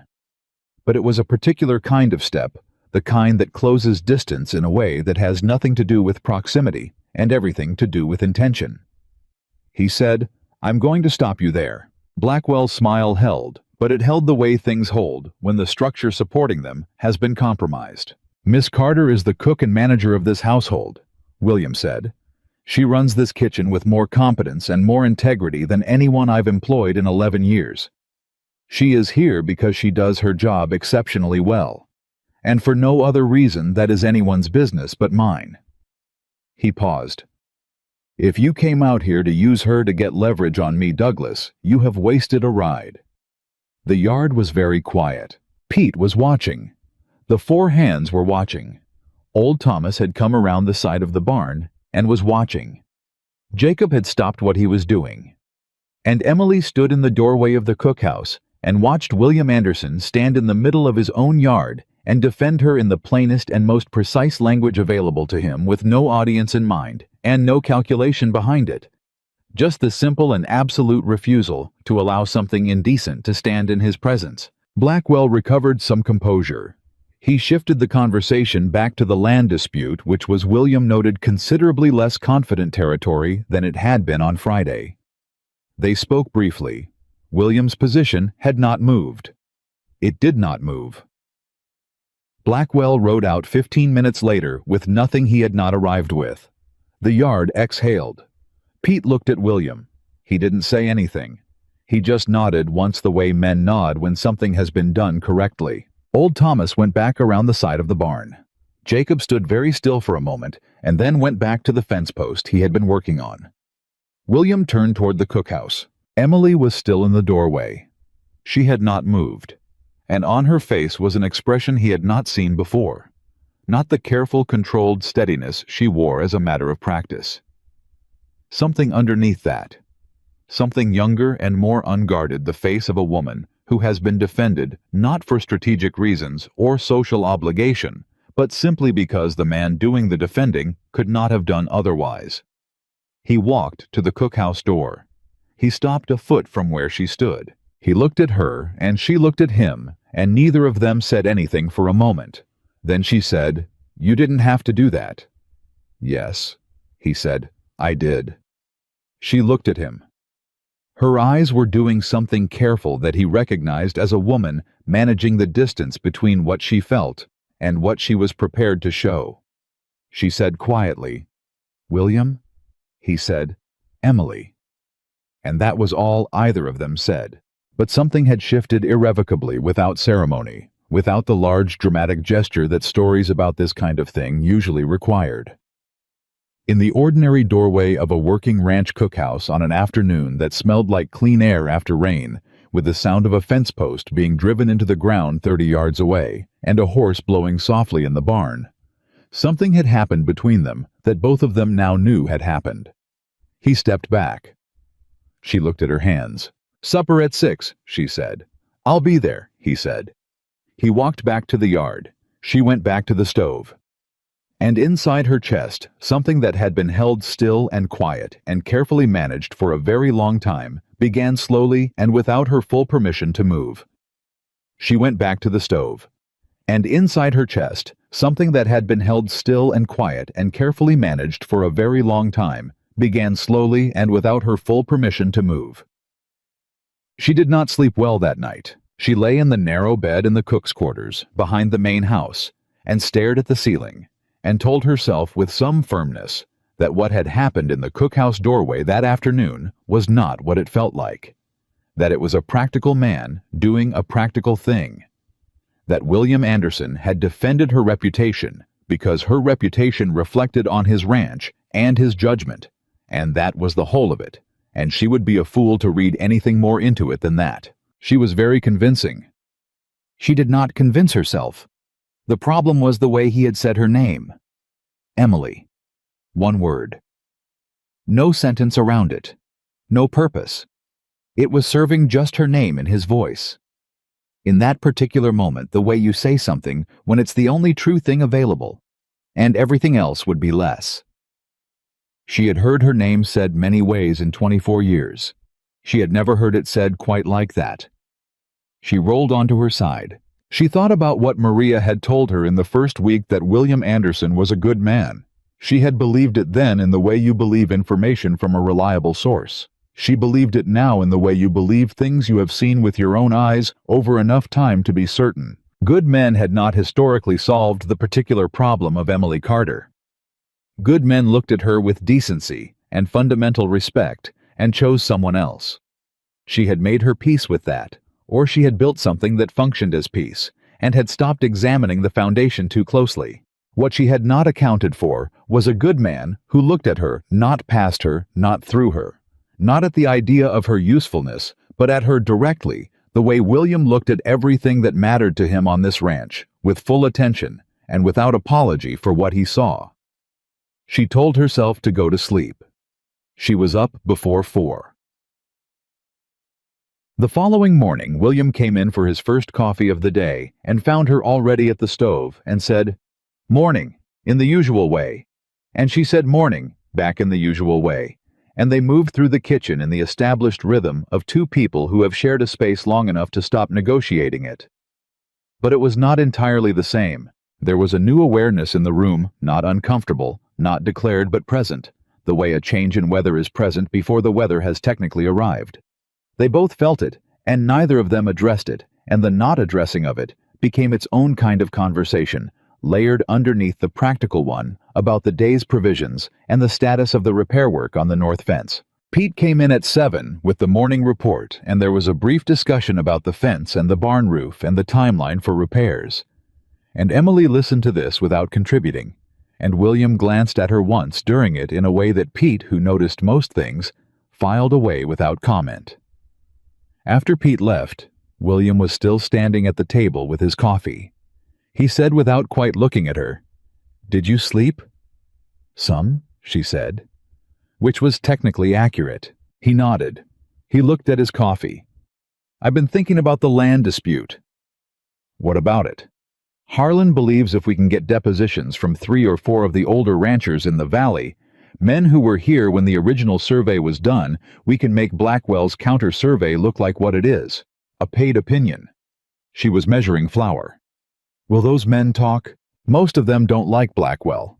That's not the same as being willing to put their names on a legal document against him." He paused. "One of them is Elias Moorfield. He's been in this valley since 1863. He was present at the original survey.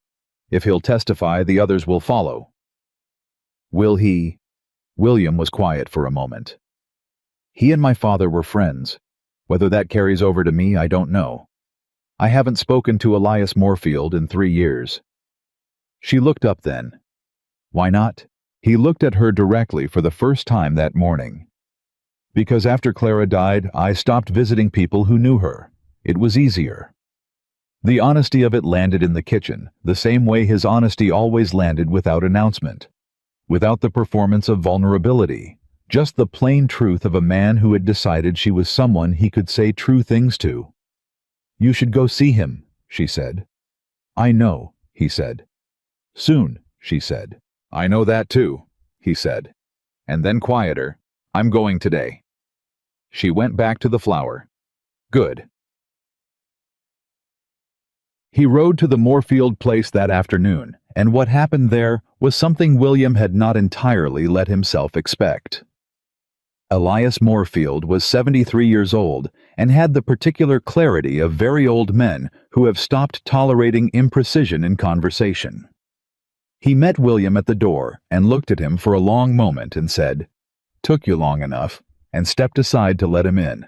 They talked for 2 hours, about the survey, about Blackwell, about the things Elias had seen in 1877, and what the original stakes had marked and where the creek had been running at that time, and how none of it aligned with what Blackwell's surveyor was claiming. Elias had a memory that was sharper than many younger men's, and he had no fear of Douglas Blackwell, and he said so plainly. He also said near the end of the visit, when the legal matter had been addressed, and they were in the territory of 2 men who had run out of business, and were sitting with the other thing between them. "Your father would have come to see me before 3 years had passed, William." William said, "I know." "Clara was a good woman," Elias said. "Losing her was a loss, but you've been losing yourself ever since, and that's a different matter." William looked at his hands. "There's talk in town," Elias said, "about the cook you've hired." "There's always talk in town," William said. "This talk is about a young woman who apparently arrived at your ranch with nothing and turned the place around inside of a month." Elias looked at him. "Is it true?" "Substantially," William said. "And is there something more to say about it?" William was quiet for a moment. "I don't know yet," he said. And it was the most honest answer he had given anyone about it. Elias looked at him for a long moment with the assessing gaze of a very old man who has watched enough people to know the difference between a man who doesn't know something and a man who knows it and is afraid of it. "Don't wait too long to find out," Elias said. William rode home in the early evening with Elias Moorfield's agreement to provide a deposition and 2 other things he hadn't had when he arrived. A clearer understanding of what his isolation had cost him over 4 years, and the unsettling and specific feeling that time was not as unlimited as he had been pretending. He came back to find the cookhouse lit and the smell of supper on the air and the sound of voices inside Emily's and Maria's and the low bass rumble of Thomas. He stopped at the door. Emily was at the stove. Maria was at the table. Thomas, who never lingered after meals, was sitting in the chair near the window with a cup of coffee, talking with the ease of a man who has found a place where he is comfortable, which for Thomas was notable enough that William stood in the doorway a moment longer than he needed to. Emily saw him. "Supper in 30 minutes. How did it go?" "He'll testify," William said. Maria said something in Spanish that was clearly positive. Thomas nodded once in the manner of a man receiving information he had expected. "I told you," Emily said, turning back to the stove. Not with triumph. With the simple matter-of-fact quality of someone who had assessed the situation correctly and saw no reason to make more of being right than the fact itself warranted. He hung his hat and sat at the table, and Maria put coffee in front of him, and the cookhouse was warm and full of the particular noise of a kitchen where people are at ease. And William Anderson sat in the middle of it and felt something he recognized from a long time ago, from the years before the winter of 1881. He felt at home, not in the building. He had always been in the building. He felt at home in the way you feel it when the people around you make the space into something a building alone cannot manufacture. He looked at Emily's back at the stove. He did not look away quickly this time. The second major twist came 4 days later, and it came from a source that blindsided William completely. A letter arrived from Helena, not from a lawyer, not from the territorial court, not from anyone connected to Blackwell. From a woman named Margaret Yates, who identified herself as the sister of Clara Anderson's closest friend, writing on behalf of a family matter that she preferred not to put more specifically in writing, but which concerned William, and which she hoped he would agree to discuss if she called on him the following week. William read the letter 3 times. He knew the name Margaret Yates. He knew who she was. The family matter she was referring to, he had an idea about it, or the edges of an idea, which was worse in some ways than knowing clearly, because edges without centers allow the imagination to fill in the space. He told no one about the letter that day. That evening at supper, he was quieter than usual, and Emily noticed. She said nothing during the meal, but when the kitchen had cleared and Jacob had gone, and it was the 2 of them in the ordinary quiet of the after-supper hour, she looked at him. Something happened today that isn't the ranch, she said. He looked at her. You don't have to tell me, she said. I'm not asking you to. He turned the coffee cup in his hands. A letter came from Helena, a woman named Margaret Yates. Emily's expression was attentive and careful and gave him nothing that wasn't his to determine. She was connected to Clara's family, he said. She wants to visit. She says there's a family matter. He stopped. Emily said, Is that what's worrying you? The visit itself or what she might want? Both, he said. Then with the specific difficulty of a man unfolding something he has kept folded for a long time. Clara's family never believed the fever was natural. Her mother. She was a difficult woman, strong opinions. She had it in her mind that the conditions at the ranch, the winter preparations, that there were things that could have been done differently. She never said it directly to me. She stopped speaking to me directly about 2 months after the funeral. The kitchen was very quiet. You think this Margaret Yates is coming on behalf of Clara's mother? Emily said. I think it's possible. He looked at the table. Clara's mother is not someone who lets things go. I have had 4 years of not hearing from that family, which I understood to be a mutual agreement that the silence served everyone. If that's ending, I'd like to know why. Emily was quiet for a moment. Then she said, What do you think she could want realistically? To tell me something I've spent 4 years telling myself, he said. That I could have done more. The sentence landed in the room and stayed there. Emily looked at him for a long time. Not with pity. He would have known the difference, and he would not have been able to bear pity from her. With something that was more honest and more painful than pity understanding. Did you? She said. Could you have done more? He looked up. Tell me honestly, she said. Not the story you tell yourself at 3 a.m. What do you actually know to be true? He held her eyes. He had not been asked this question by anyone including himself, with this particular expectation of a real answer. I was with her every night for 9 days, he said.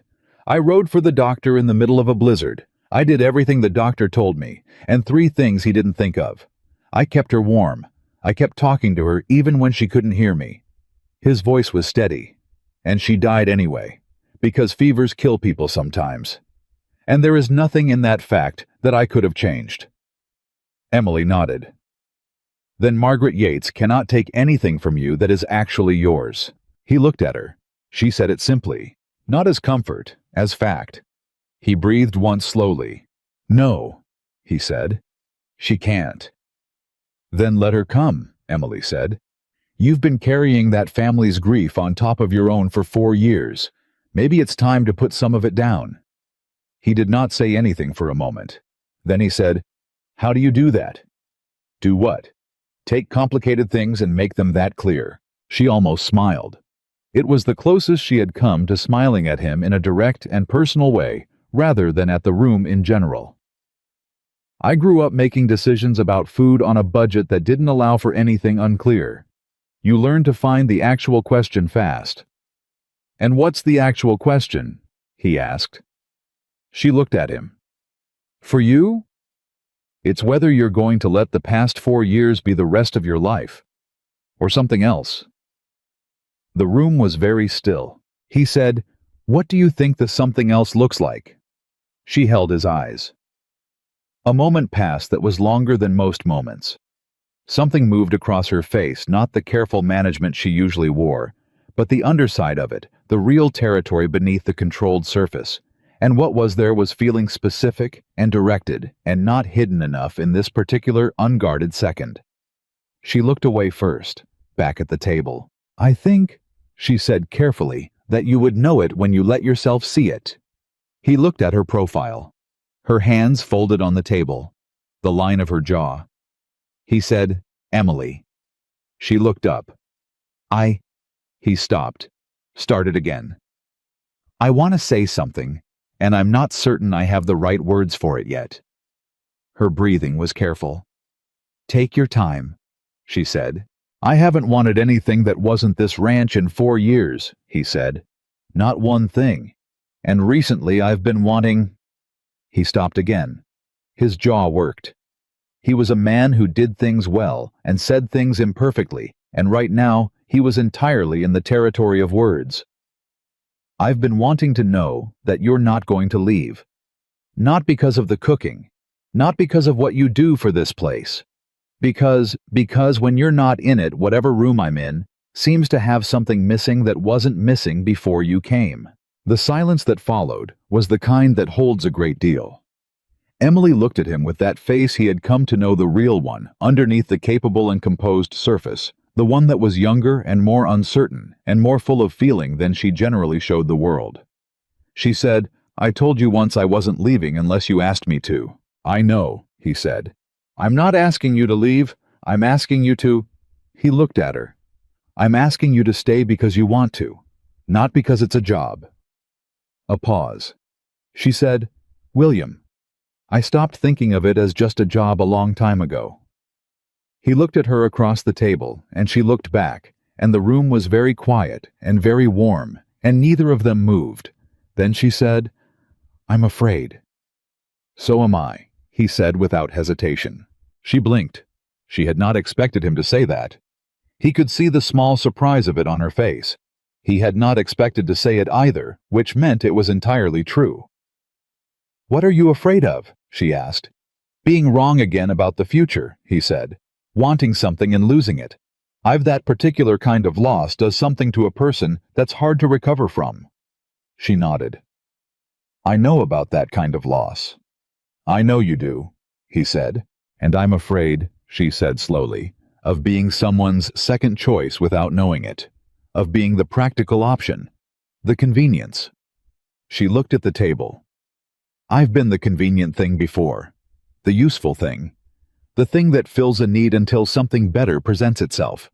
I would rather know that up front than discover it later. He looked at her with an expression that was somewhere between pain and certainty. You are not a convenience, he said. There is nothing convenient about any of this. Convenient would have been hiring a man named Holloway again and leaving everything the way it was and not lying awake at night thinking about a woman I have no right to be thinking about. She looked up at him sharply. That is... She stopped. Her voice was not quite steady. You should probably not say things like that to me. Why not? Because I am trying very hard, she said, to be sensible about this. Are you succeeding?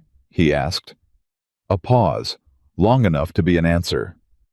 No, she said. Not particularly. He stood up slowly from the table. He walked around to her side of it.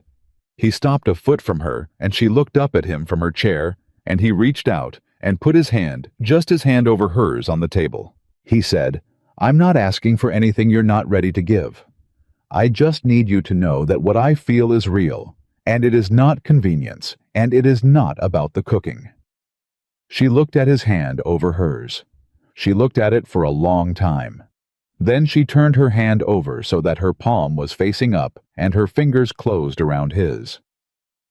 I know, she said quietly. I know it's real. They stayed like that for a moment. Not dramatic, not theatrical. Just two people in a kitchen holding hands across the table in the lamplight, each of them with a different kind of fear and the same direction of feeling. Then she released his hand and stood up and said, I should finish cleaning up. Yes, he said. Neither of them moved for another second. Then they both moved to the small practical tasks of the end of an evening, and the kitchen was warm around them, and the lamp was steady, and the ranch outside was quiet. And something that had been held carefully at a distance for 2 months had, in the space of one honest conversation, stepped fully into the room and made itself known.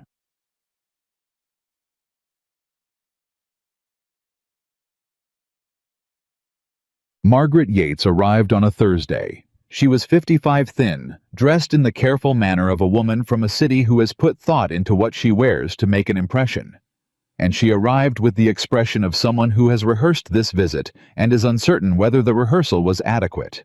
William met her on the porch. Emily had been told she was coming, and had asked no questions, and had simply made sure there was coffee and something to offer a guest, and had then stayed in the cookhouse, which was the correct thing to do, and which she had understood without being told. Margaret Yates sat across from William in the main room of the house, which he had not hosted a guest in for 4 years, and the stiffness of the space was apparent in the way furniture gets stiff when nobody uses it for its intended purpose for a long time. She did not waste much time on preamble. "Clara's mother is dying," she said. William was still. "She's been ill since winter. It's her heart, the doctor says." Margaret stopped, and for the first time the rehearsed quality fell away, and what was underneath it was a woman genuinely in grief for a sister she was losing. "She doesn't have much time." He said, "I'm sorry." "She wants to speak with you," Margaret said, "before she wants to see you." He said nothing for a moment. "She was wrong," Margaret said then, and she said it with the directness of someone who has been carrying this specific thing for long enough to need to put it down. What she said, what she implied after Clara died. About the ranch, about what you could have done. She was a mother who had lost her daughter, and she needed somewhere to put it, and she put it on you. She has known for a long time that it was wrong. She's not a woman who says things like that easily. But she wants to say it to you before she can't. William looked at his hands. He thought about what Emily had said, that Margaret Yates could not take anything from him that was actually his. She had been right. And now Margaret Yates was here, not to take anything, but to give something back, something he had not known until this moment, that he had been waiting 4 years to receive. "I'll come to Helena," he said. Margaret exhaled. "Thank you, William."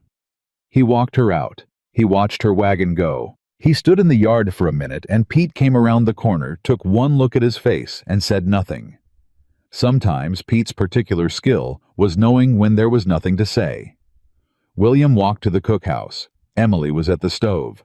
She turned when he came in, and whatever she saw on his face made her turn fully and give him her full attention.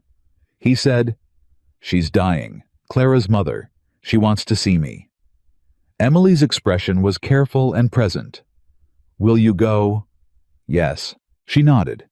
He said, "She told me Clara's mother has known for a long time that what she implied that it was wrong, that it wasn't my fault." Emily looked at him steadily. "She was right the first time," Emily said. "Who was the woman who said it wasn't your fault?" She held his eyes. "She was right. And the part of you that's been arguing with her for 4 years, I think it already knew she was right. I think that's why it's taken this long." He stood in the cookhouse doorway, and the afternoon light came through, and Emily looked at him with that direct and undecorated honesty that he had come to understand was her most fundamental quality. The thing underneath everything else, and something in his chest that had been braced against a weight for a very long time, felt the weight begin to lift. Not gone. Not entirely. You don't grieve 4 years and have it gone in an afternoon. But lighter. Measurably, genuinely lighter. He said, "I'm going to ride to Helena next week." "I know," she said. "I'll be gone 3-4 days." "The ranch will be fine," she said. "Pete knows what he's doing, and I'll be here." He looked at her. "You'll be here." "I'll be here," she said again, and it was not just information about the next 4 days. They both understood that. He looked at her for one more moment, at this woman who had walked through his gate 2 months ago with nothing but competence and dignity, and the specific unflinching quality of someone who had already survived the worst the world had to offer and had not let it make her small. And he felt something he had not felt in 4 years settle into him like ground taking water after a long drought. He said, "I don't know what I'd do without you here." She held his eyes. "You won't have to find out." He nodded. He walked out into the yard, and the summer afternoon held everything in its warmth. And somewhere in the barn, a horse moved, and the sound of the ranch went on around him, the steady working living sound of a place that had a heart in it again. He did not stop to examine what he felt. He already knew what it was. He did not stop to examine what he felt. He already knew what it was. He left for Helena on a Monday. He said goodbye to Pete at the barn, gave him the list of what needed doing in the order it needed doing, and Pete took it with the steady competence of a man who has been trusted with a thing and intends to honor that trust.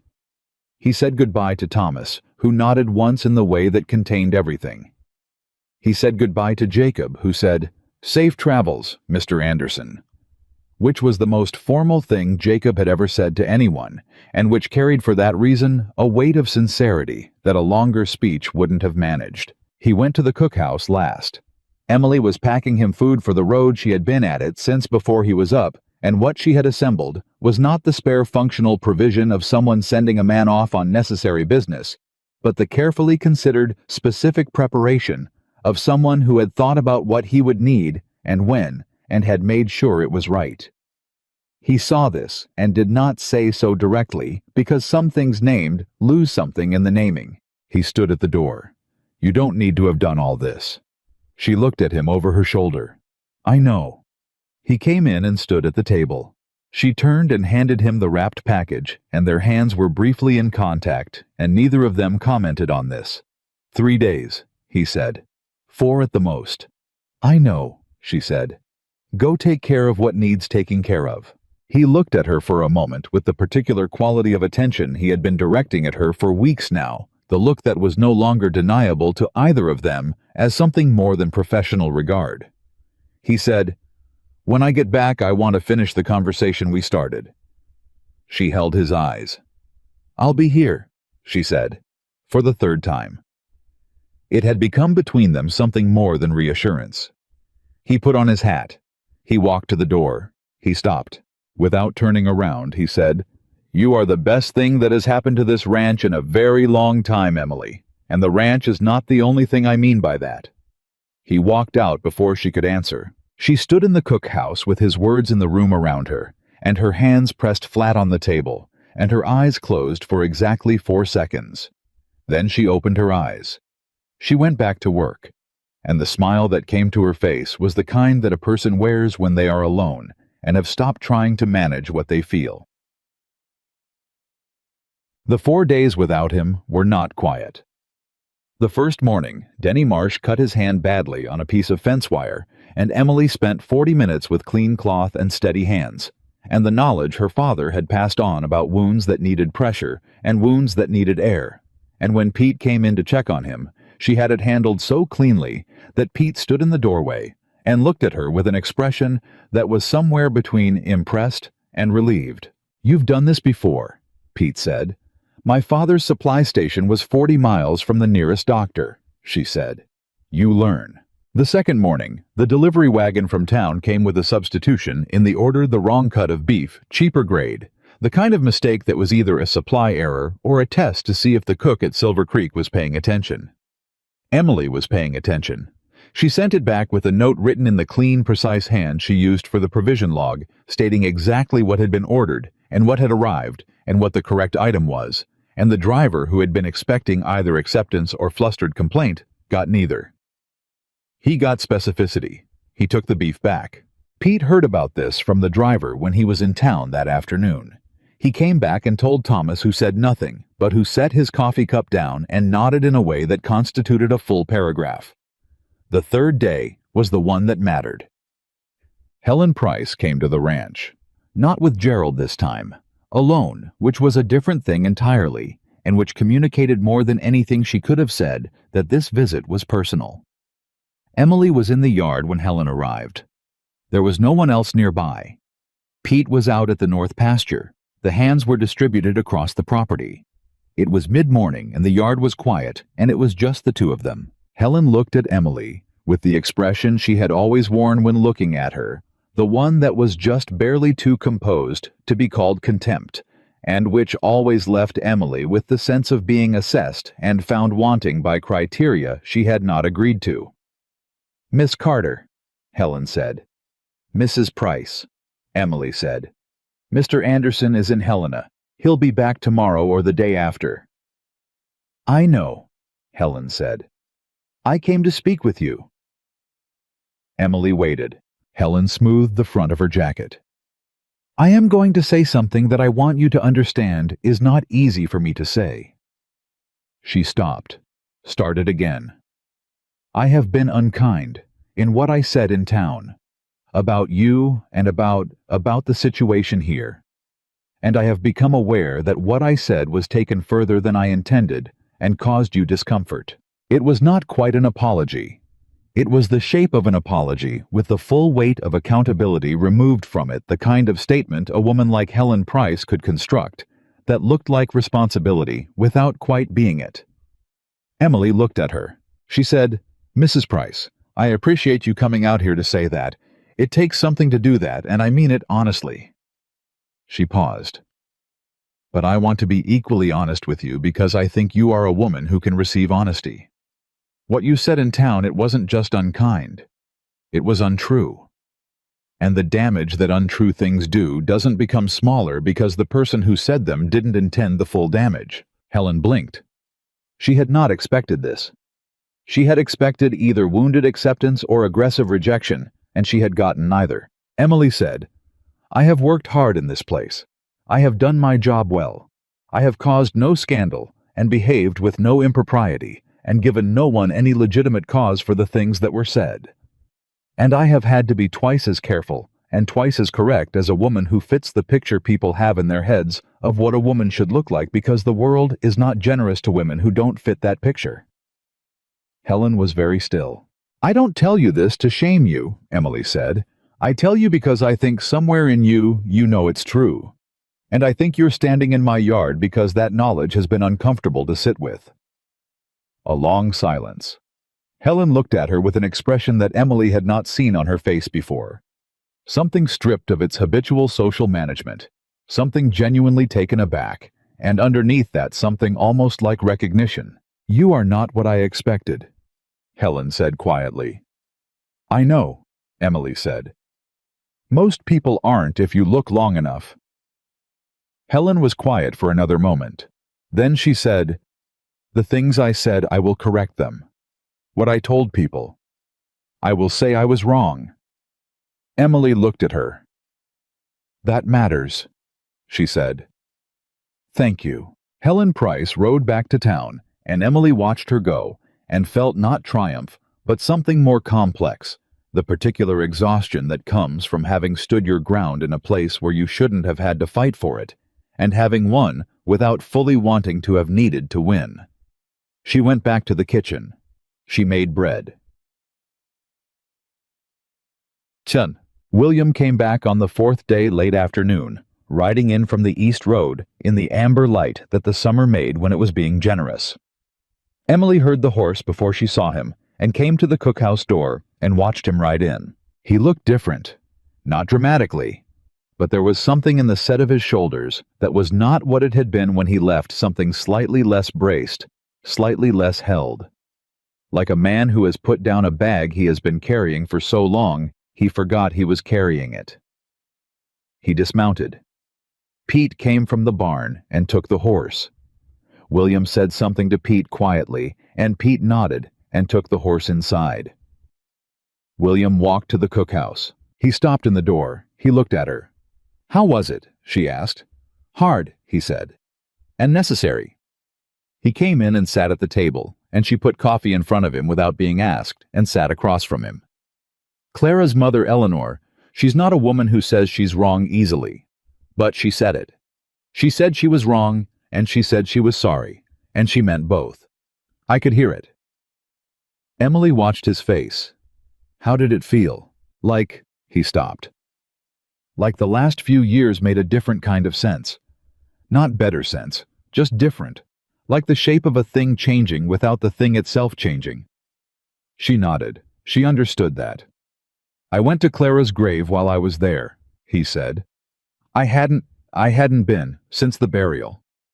He looked at the coffee. "I talked to her for a while, told her about the ranch, about what's been happening." He paused. "About you." Emily went very still. He looked up. "Is that wrong to have done that?" "No," she said, and her voice was careful and genuine. "No, I think that's exactly right." "She would have liked you," he said. "She was not a small person in any of the ways that matter. She would have recognized you." Emily looked at the table for a moment. When she looked up, her eyes were bright in a way she was managing carefully. "That's a kind thing to say." "It's a true thing," he said. They were quiet for a moment. Then he said, "I want to finish what I started to say before I left." She met his eyes. He said, "I came back from Helena knowing something more clearly than I did when I left. That I have been using grief as a reason to stop wanting things, and that using grief that way is it's a way of being loyal to loss instead of being loyal to living. And Clara was not a woman who would have wanted that from me." Emily did not say anything. She let him have the space to get there. "I want to live," he said. It was simple. It was also clearly enormous. I want the thing that's been happening between us to have room to become what it is. I want you to have that room too if you want it. And I want to say that clearly, so there is no question about what I'm asking." Emily looked at him for a long time. She said, "You have to understand something first." "All right," he said. "I have been told in specific and general terms for most of my adult life that I am not what a man wants. Not by one person, by enough people, in enough situations that I built a life that did not account for this being possible. Coming here. What's happened here?" She paused. "I am not afraid of caring for you. I have been doing that for some time without meaning to. What I'm afraid of is being wrong about what you mean. What I am afraid of is wanting this to be real and discovering it's something less." He said, "What would convince you it's real?" She looked at him. "You've already been doing it," she said. "Every day you've been doing it. Every time you defended me without being asked, every time you told me something true, every time you sat on that step in the dark and let the silence be enough." She paused. "I know it's real, William. I've known it for a while. I'm just afraid of it." "So am I," he said. The same words he'd said before, and the same honesty behind them. She said, "That might be the most reassuring thing you could have told me." He reached across the table. She put her hand in his. This time neither of them let go quickly. The twist that hit Silver Creek 3 days later arrived in the form of a legal document from the Territorial Court in Helena. Not the Blackwell survey dispute, but something entirely unexpected. A formal notification that a previous creditor of the Carter Supply Station, the leaseholder, who had sold the property from under Emily after her father died, had died himself intestate, and that the assets of his estate, including the remaining proceeds from the Carter property sale, were being distributed to documented claimants. Harlan Oates rode out to deliver it personally because Harlan, who had been filing Emily's name as interested party in the estate matter since she'd mentioned the circumstances to him 2 weeks ago in passing, understood that the notification was significant. Emily read the document at the kitchen table, with Harlan sitting across from her and William standing behind her, having come in from the yard when he saw Harlan's horse. She read it twice. She looked up at Harlan. "It says you're entitled to file as a claimant," Harlan said. "The proceeds from the property sale less the lease balance, it's not a fortune. But it's not nothing. It's yours if you file the claim correctly and nobody contests it." She set the document down. She said, "How long has this been? When did this process start?" "His estate's been in probate since February," Harlan said. "I filed your name as a potential interested party when you mentioned your father's lease. I should have told you I was doing it. I didn't want to raise expectations until there was something real." She looked at the document again. Then she looked at William. He was watching her with an expression that was attentive and careful, and entirely in her corner. "This means," she said slowly, "that I would have resources. I wouldn't be—" She stopped. She was working through something that was more than financial, and all three of them in the room knew it. "I wouldn't be dependent on this position for my livelihood." "No," Harlan said. "You wouldn't." William understood immediately what she was doing. She was removing the question from the table, the unspoken one that had always been present underneath everything. The one that said, "Is she here because she has to be, or because she chooses to be?" She looked at William. "I want to be here," she said. "I want you to know that this doesn't change that. If anything, I want you to know that what I feel has nothing to do with having nowhere else to go." He looked at her for a moment. He said, "I know that." She held his eyes. "I needed you to know it with evidence," she said. "Not just my word." Harlan, who had good sense, found something extremely interesting to look at in the document he was holding. William said, "File the claim, Emily." "I will," she said. And then, he said, "Come have supper with me. Not as the cook. Just come have supper with me." She looked at him. Something in her face did the thing it did when she was managing the distance between what she felt and what she showed, and this time she managed it less successfully than usual. "All right," she said. "Yes." Harlan cleared his throat. "I'll just leave these documents with you." What happened in the weeks that followed was not a single dramatic event. It was the accumulation of small things that together made something large and permanent. William rode to town and had a conversation with Gerald Price at the mercantile counter that Gerald described afterward to his wife as the most direct conversation he had ever had with anyone, and which resulted in Gerald Price making 3 clarifying statements to 3 separate people about the nature of the situation at Silver Creek Ranch, which was simply that a skilled professional ran the cookhouse and the household provision, and that anyone who had implied otherwise had been mistaken. Gerald said this with the particular conviction of a man who has been clearly informed of the consequences of not saying it. Helen Price, for her part, was as good as her word. She did not make speeches. She simply, in the course of her ordinary social interactions, said that she had been wrong about what she'd implied, and that Miss Carter at Silver Creek was an impressive young woman, and that was that.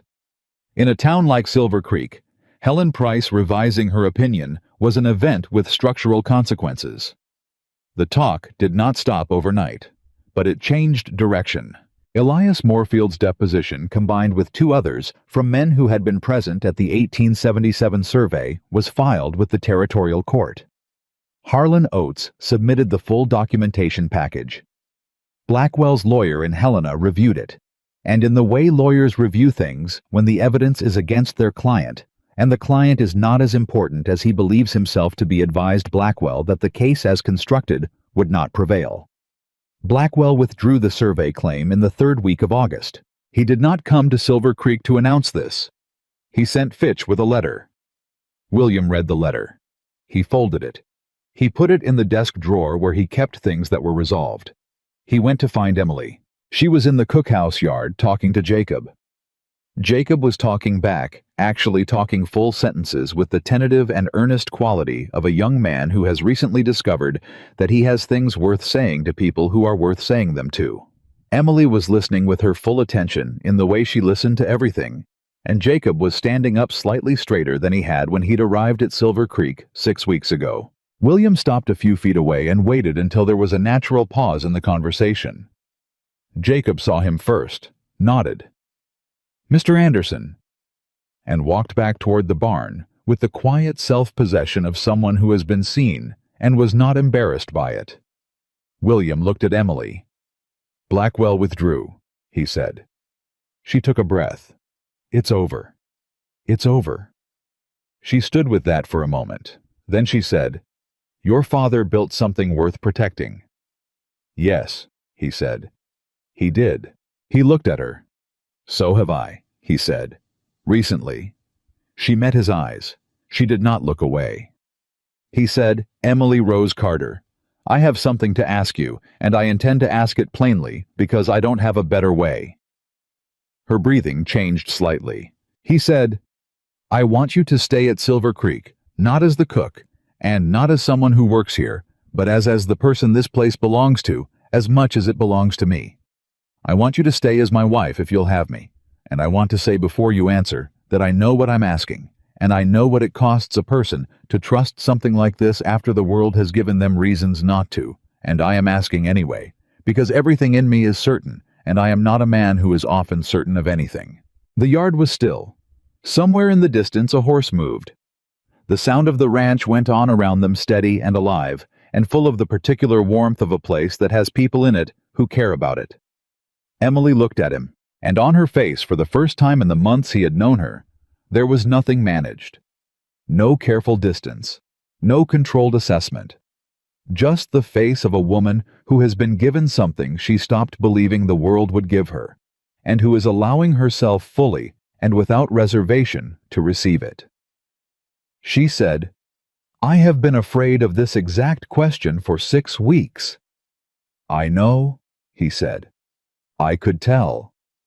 "And I have been hoping you would ask it," she said, "for almost as long." He looked at her. "Is that a yes?" She said, "That is absolutely a yes."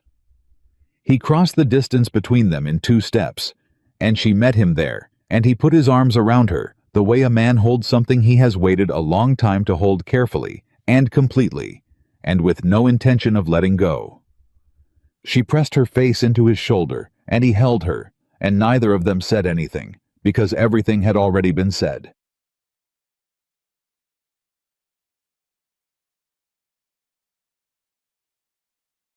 They were married in September, when the Montana summer was beginning its slow turn toward the gold of early fall.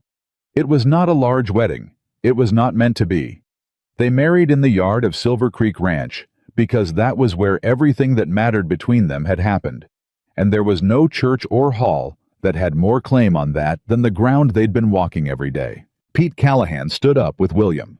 Maria stood up with Emily. Old Thomas wore his best shirt, which was a dark wool that fit him across the shoulders, the way it had when he was 40 and still did. Jacob combed his hair and stood in the back and watched with the expression of a young man filing something away carefully, because he wants to be able to remember it exactly. The people who came were the people of Silver Creek who had watched the story of these 2 people unfold over the summer, and who had most of them revised their opinions along the way, in the way that people who are paying attention revise things when the evidence requires it. Elias Moorfield came.